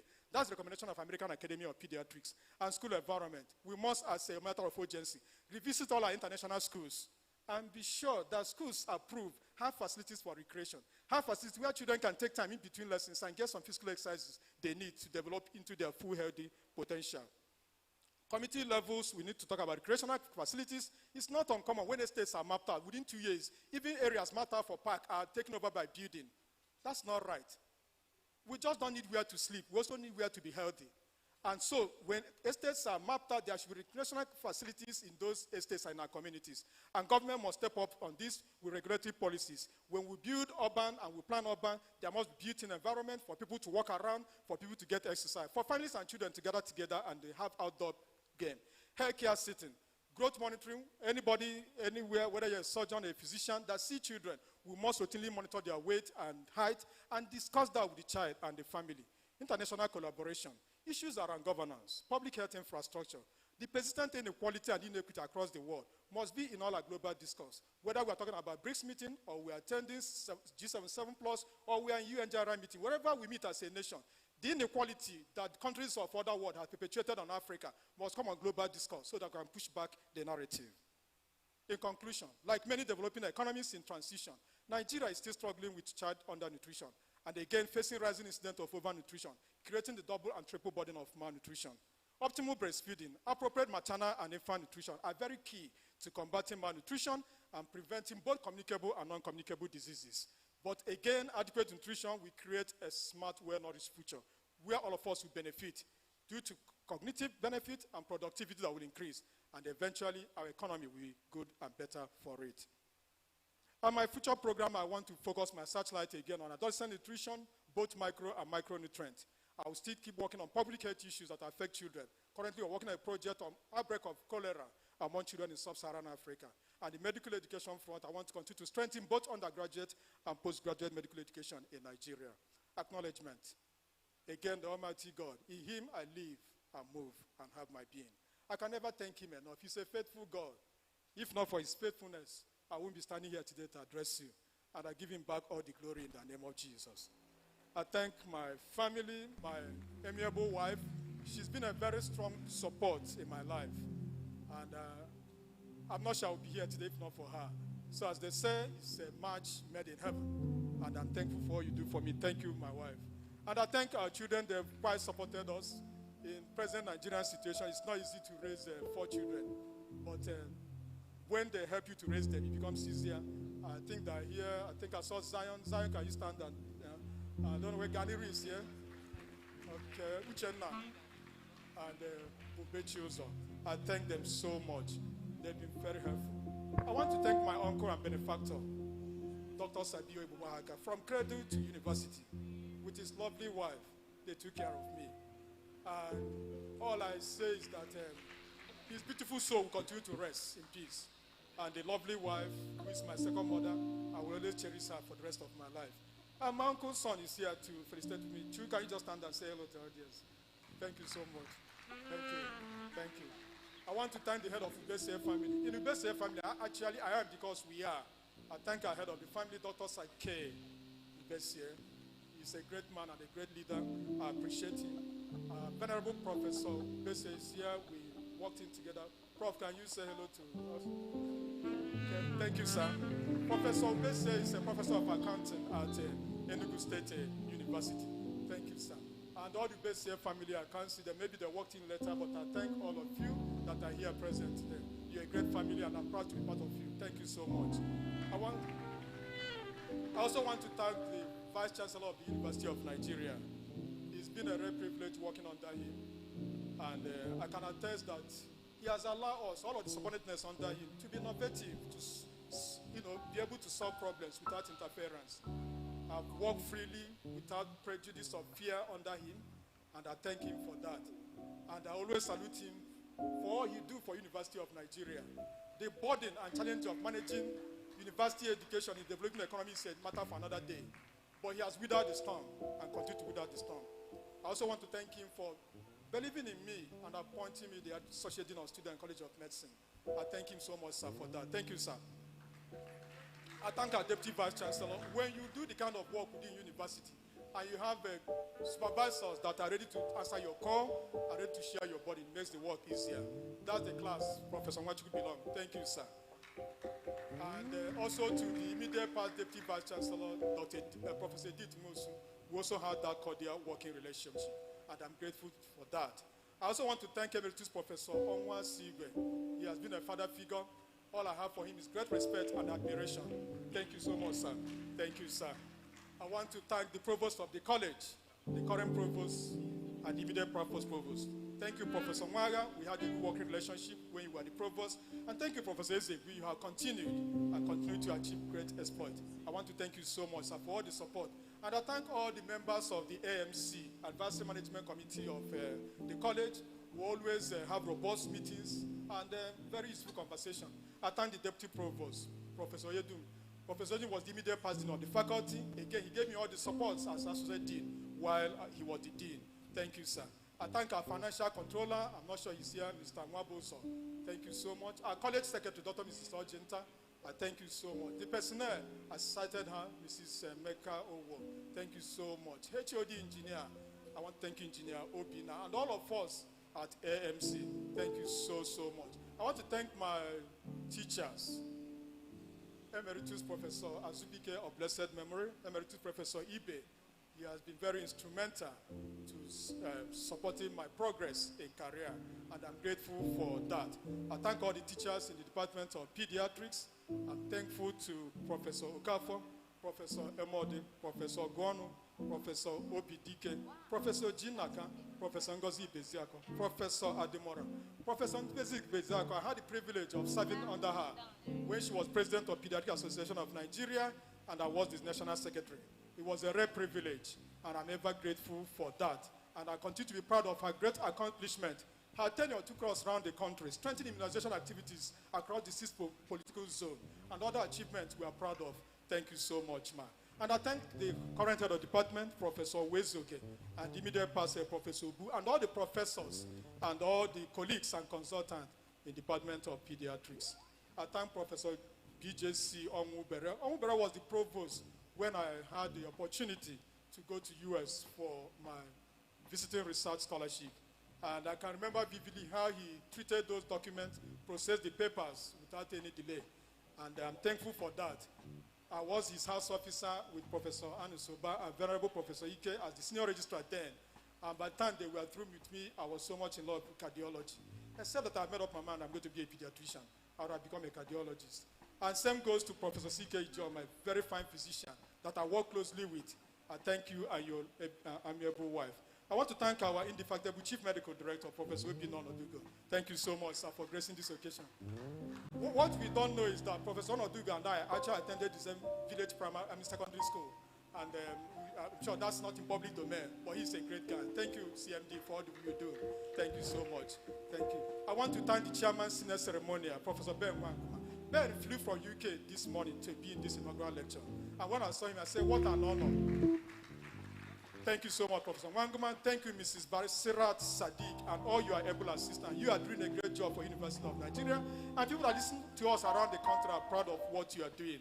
Thank you so, so much. I want to thank the LOC, ably led by Venerable Professor Keneilo, and they've done so well.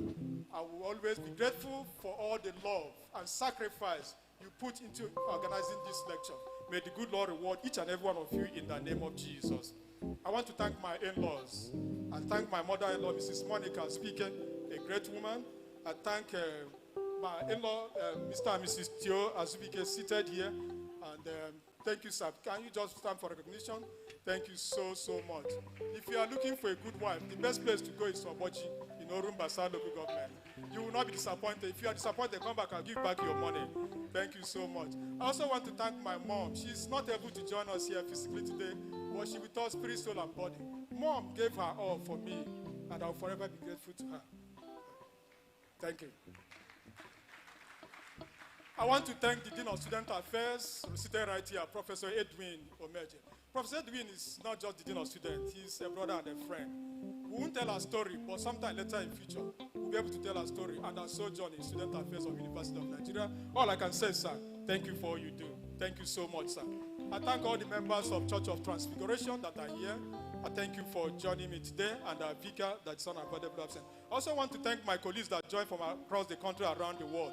All the UMSA 96 class, your support has been very massive. What we realize 25, 26 years after leaving medical school is that as we go on in life, there are new challenges. But what that class has continued to do is to provide a platform where each of us lean on each other's shoulder to put through the life course and challenges. May God bless all of you of UMSA 96 class. I want to thank the Faculty Board of Pediatrics led by Professor Ikefuna. I'm so privileged to always serve under great men. Professor Ikefuna is one of such, and I'm proud of him. Incidentally, one of those great men, they took him away earlier this year. The former chief examiner, who I'm taking over from. Professor Ibadi, former CMD of UBTH, he was such a great man. May his soul continue to rest in peace. And may the memory of Professor Ibadi continue to be a blessing in the name of Jesus. I thank our immediate past faculty chair, Professor Juawe, and the incoming chair, Professor Njokama. They are great men and all members of the faculty board. And I thank all my colleagues, Senate members of National Postgraduate Medical College of Nigeria. I thank my roommates, Professor Uche Enoch and Dr. and Mrs. Yanwogu. The friendship has continued, and now our wives are part of the equation of God gives honor. Thank you so much. And my good friends, they are here to felicitate me, Dr. Chido Keke, Dr. Uche Anozie. They are great men. We started here as almost teenagers, and down the line, we are still relating with each other. Thank you for felicitating with me. Thank you for colleagues from all across Southeast and across the country, from Park Lane to FETA. I thank you all for coming. I won't end this without thanking Venerable Dr. and Dr. Mrs. Ilechukwu. He has been a friend that is a friend indeed. Professor Okoye, Venerable Professor Chris Okafor, thank you all. And before I leave the mic, I must say thank you. If I didn't call your name, some of you walked in while we started. I appreciate each and every one of you. But if I don't thank the students, I'm not sure I'll get into my office tomorrow. So I want to thank the students.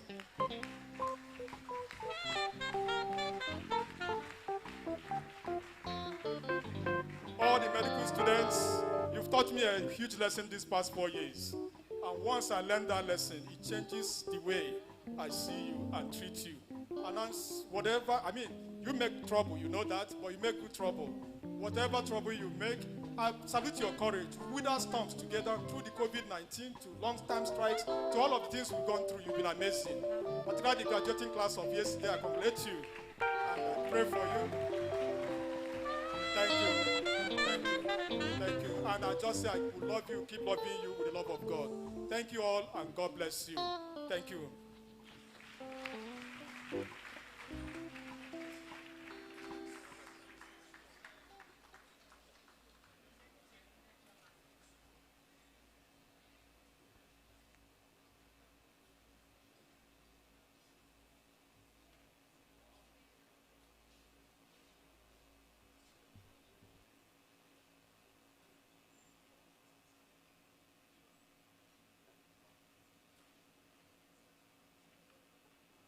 I think the lecturer should sit down, and we'll join him to sit down. Thank you very much. That was some high energy inaugural. He didn't have time to drink the water that I provided for him because he had so much to say.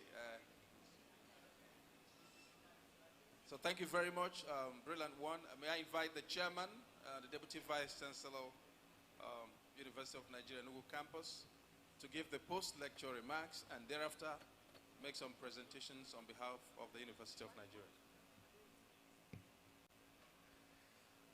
Ladies and gentlemen, please can we give a standing ovation for the inaugural lecturer, please? I can't hear you, please.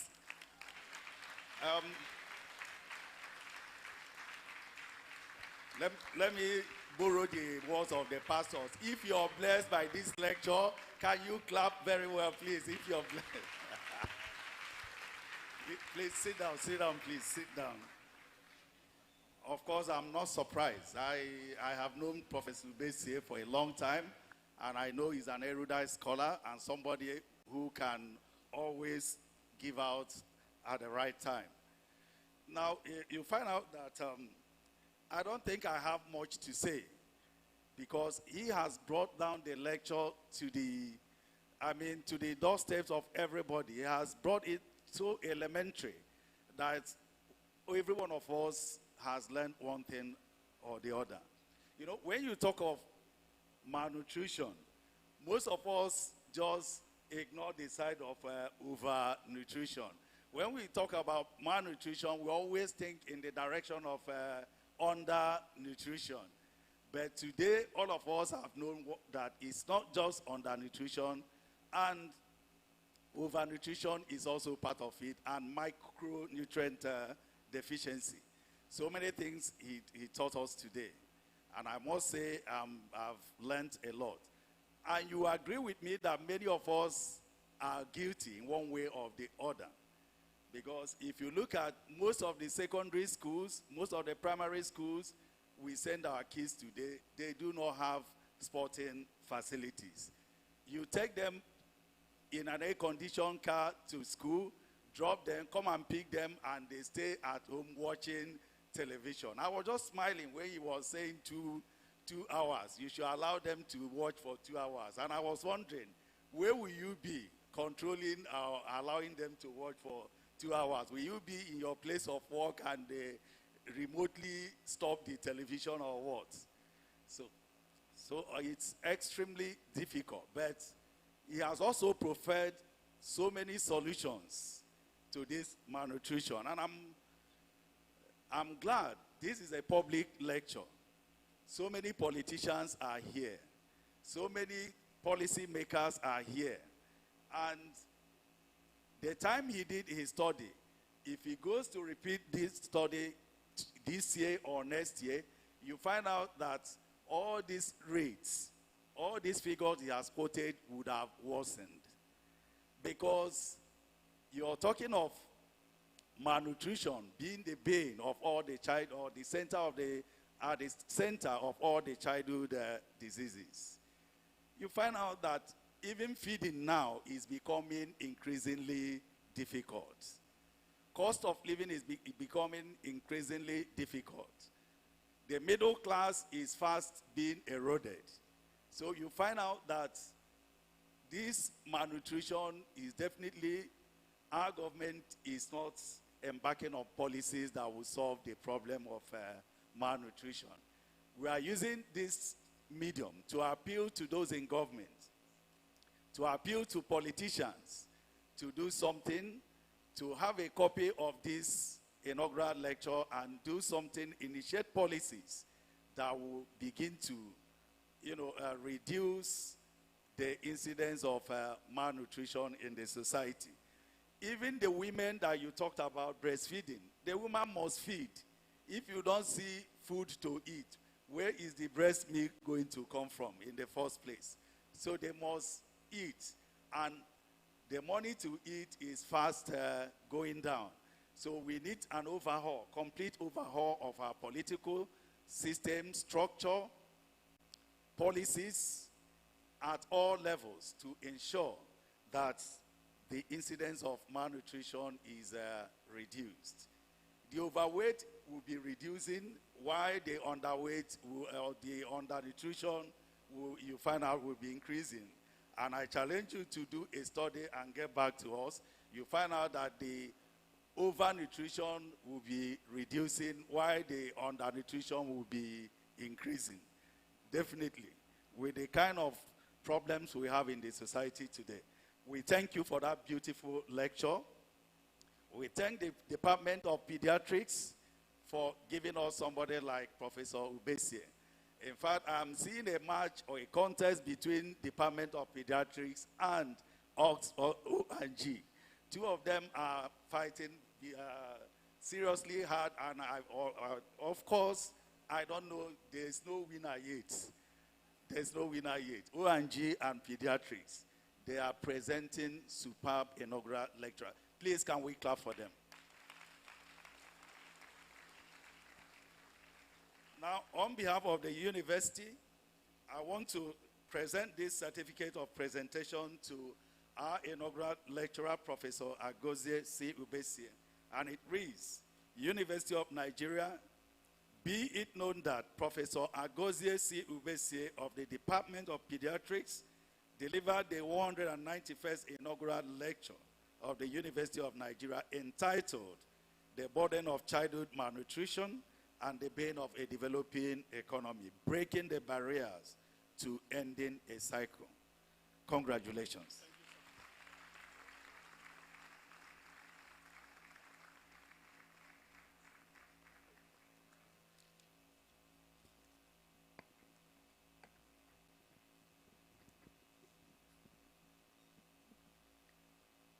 On behalf of the Vice Chancellor, I also present a plaque to you to mark this wonderful presentation.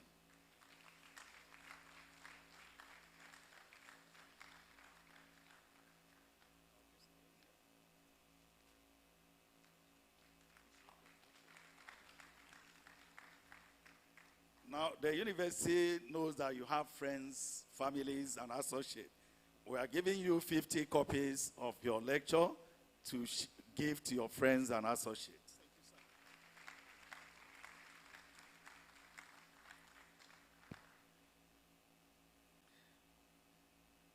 Ladies and gentlemen, I am sure we are all blessed by this lecture. And we are happy to have erudite scholars in our midst, especially the past few months since I assumed office as the Deputy Vice Chancellor. You can see inaugural lecture is coming up every week. Do you understand? Can we clap for the College of Medicine, please? And it will continue to be so. And we want to thank all of you for coming. On behalf of the Vice Chancellor and University Administration, I want to thank everyone for gracing the 191st inaugural lecture. And let me hand over the microphone to the Chairman Senate Ceremonials.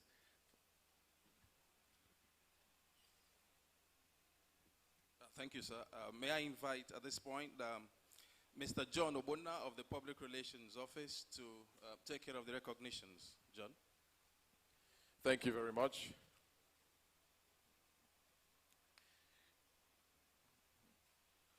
We'd like to recognize certain ladies and gentlemen who are already here seated.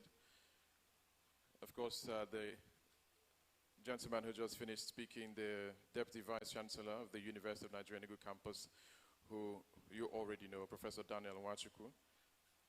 We also have seated the Provost, College of Medicine, a past inaugural lecturer, Professor Hyginus Ezegui, Deputy Provost, College of Medicine, and past lecturer, Professor Kajatan Onyedum. We also have a past inaugural lecturer, Emeritus Professor Sisi Nwosu, and most definitely the past Provost, College of Medicine, and also a past inaugural lecturer, Professor Emeritus Venerable Ernest Onwasigwe. We recognize you.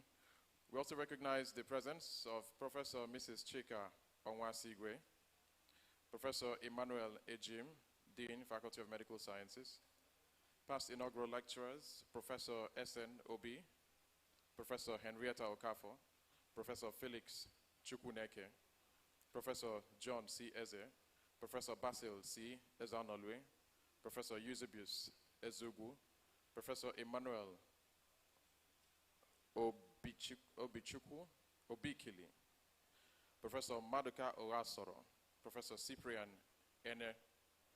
Also present, Professor Uchenna Nwara, past Provost, College of Medicine, University of Nigeria, Professor Ifoma Ezegui, Venerable Professor Sam Ike, Professor Anthony Ikefuna, Professor Val Ugu, Professor Josephat Chinawa, the Chief Medical Director, University of Nigeria Teaching Hospital Itukwazala, is also here with us, Professor Obinna Onodugo. The Dean of Student Affairs of the University of Nigeria and Nsukka, Professor Edwin Omeje.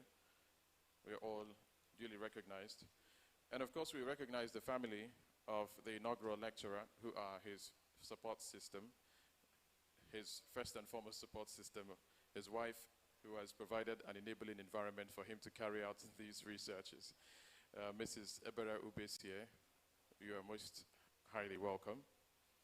Also present are his children, his sons, Ganiru, Uchenna, and Zion, his daughter, Ebubechi, his nephews, Chimsindi, Azubike, Wonachi, Azubike, his niece, his cousin, Choma, his aunt, and Amaka Ubesie, among others who are also here as his family members.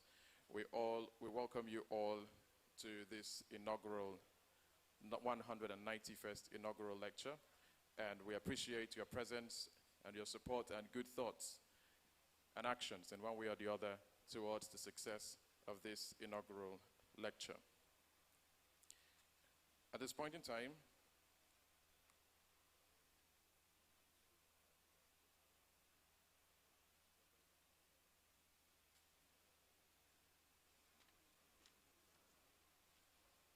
also aware that some students who have benefited from the generosity and good nature of Professor Ubesie are here, and they want to show their appreciation. They're students from Imoke Hostel, Old UNTH, and they are here with a gift for the inaugural lecturer. As you can see them coming forward. Can we give them a round of applause, please?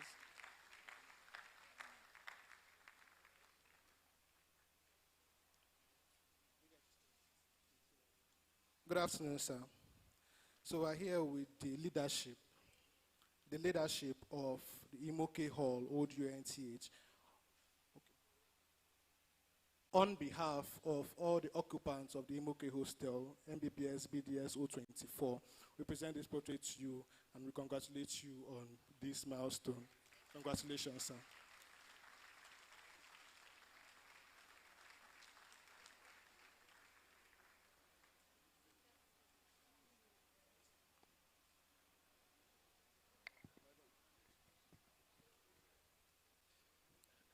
Thank you very much. It's good to be good. At this point in time, I will hand over the microphone for the continuation of the procedures to the chairman of the Senate Ceremonials Committee, Professor Chima Wanguma. Professor, sir. Thank you, John. Thank you very much. Well, it looks like everyone that needs to be thanked has been thanked by either the chairman or the lecturer himself or John. So that sums that up. But they may have left out, as always, the technical crew, the music department band, and the guys behind the systems who ensured that the connectivity, especially the Zoom connectivity, worked perfectly today. So thanks so very much for the job you continue to do. Can I take liberty today to thank my committee, especially my secretary, as the lecturer alluded to. I've been away for 2 weeks and had to fly in from Abuja to this venue today. So this lecture has been packaged by my secretary and her assistants. I played no role in it, just a few phone calls, and did it so very well. So please, an applause for my committee. And thanks immensely. So the chairman, thank you so very much. You keep thanking people, nobody gets to thank you. So I thank you for standing in for the vice chancellor. And like I keep saying, you've perfected this role. And even when the VC wants to come, I may tell him not to bother because they don't miss you here. But I'm sure he will want to be here one day to bring the Nsuka flavor. And then the robed ones from the Faculty of Medicine, Faculty of Medical Sciences. I like the way you show up for one another. I love it. I love the way you show up for one another, and totally deserving. But there's something I keep saying off the microphone. I think I've got the courage to say it now. I have the backing of the chairman to say it. The way you hug and greet each other out there tells a story. It tells us that you don't get to see enough of each other. And so I wonder what will happen when the inaugural lectures are over. When every one of you would have given your inaugural lecture, how are you going to meet? Okay, valedictory is there, is that correct? The valedictory lecture is coming. And we have two back-to-back valedictory lectures to be presented by one by somebody from the College of Medicine, from the Faculty of Medical Sciences. Okay, the valedictory lecture series are there and they're coming up. The tempo is rising, and so that will bring you together. But I know there will never be a time when there will be no inaugural lectures because you're breeding a lot of young ones who are willing to take over and they give the inaugurals. And maybe then you become emeritus, emeriti professor.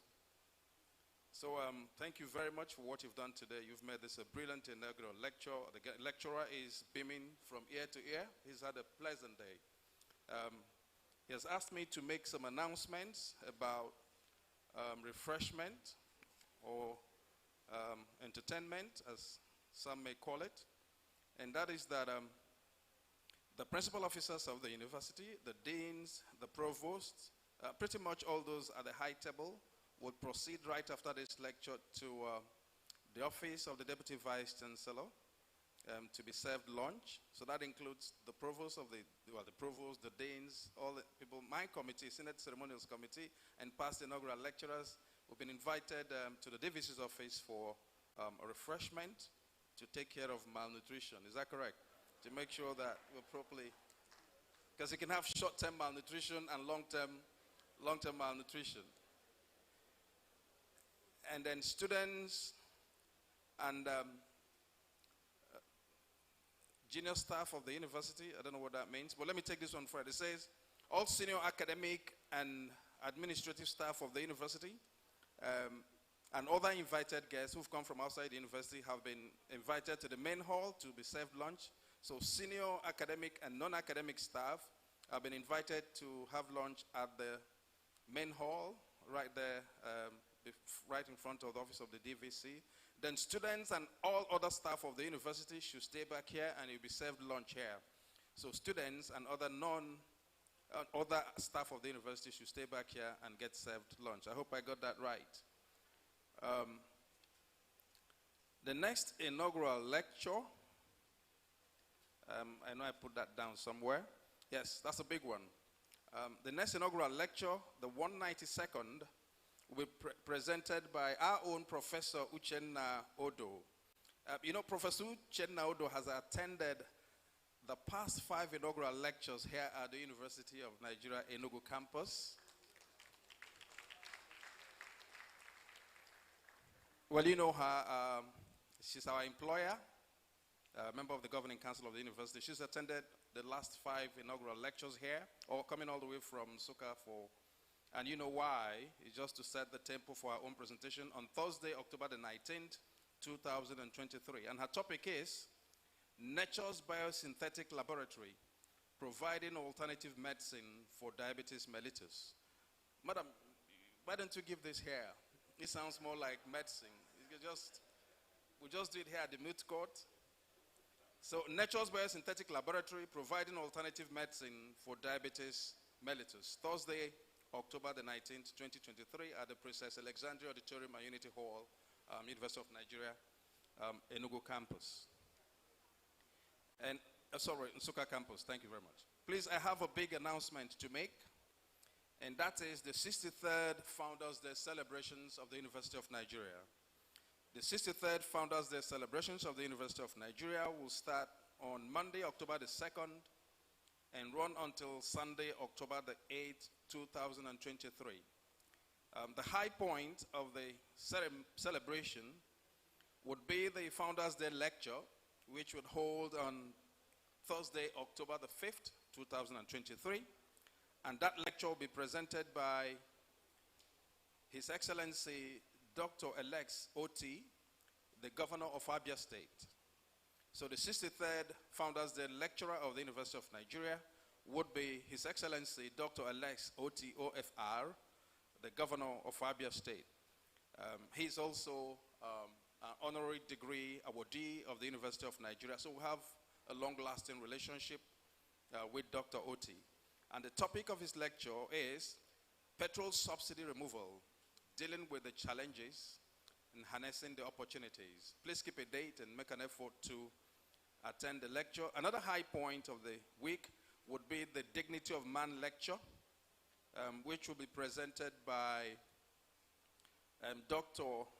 Professor Iwe, who is the Vice Chancellor of Michael Okpara University of Agriculture.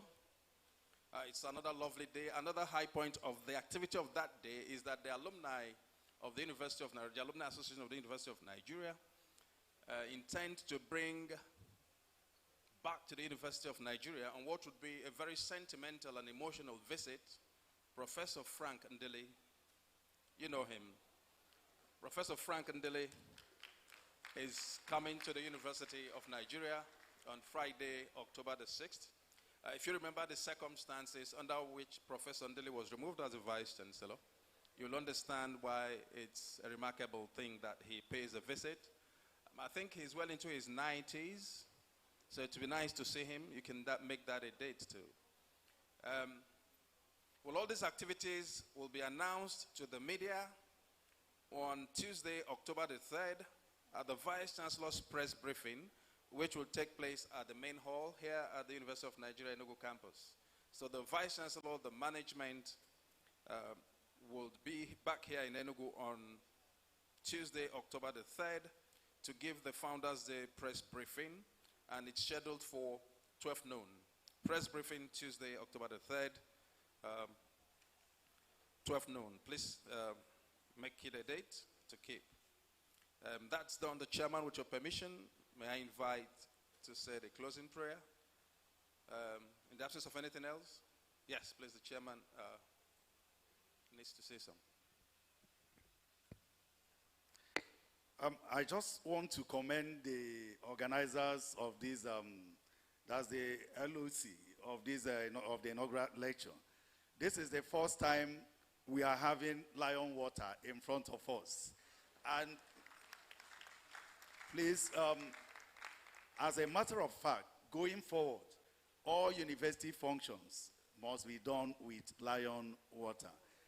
All university functions, including your faculty board meetings and all.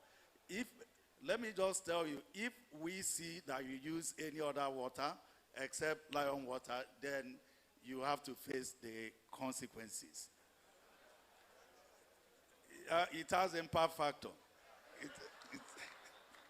So we must do things in line with the university. But if you're holding your birthday parties in your house or elsewhere, we won't bother. But as long as it's a university function, you must conform to our own rules and regulations.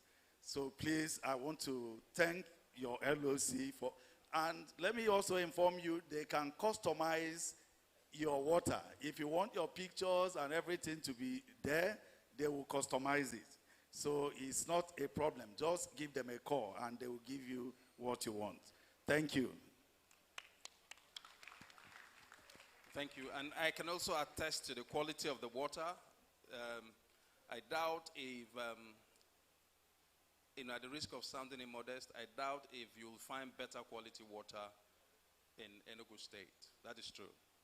And so on that note, I invite our own Emeritus Professor Venerable Ernest Onwasigwe to bless us and say the closing prayer. Thank you, sir. Thank you, sir. May we all rise.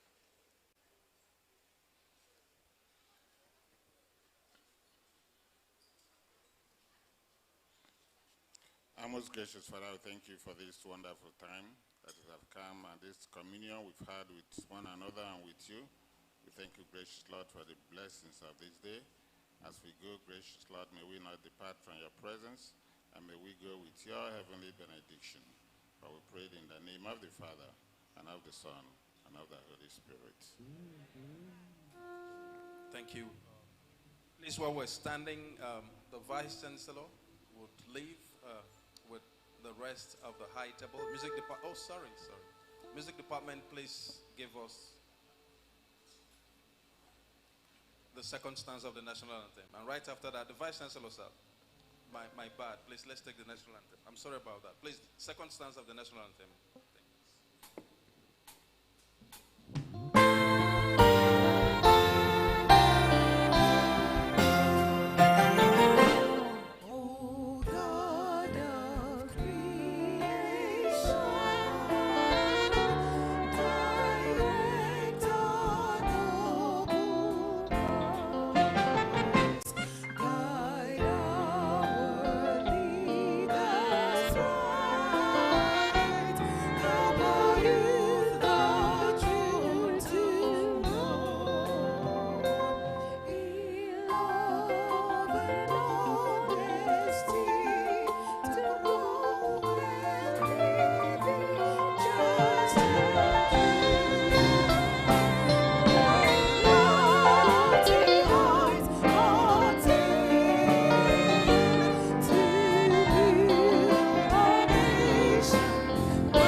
Standing, the Vice Chancellor would leave the hall with the rest of the high table. Please join.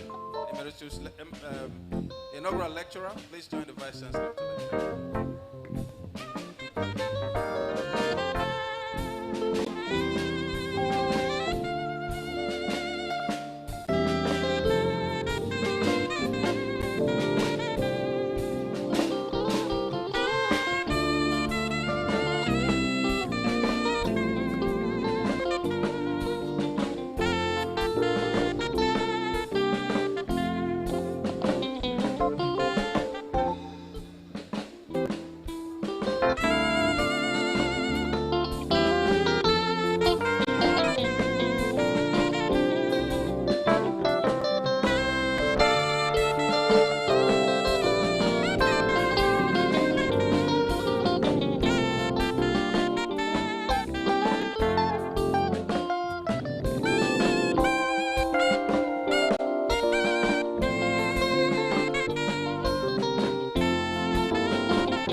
close.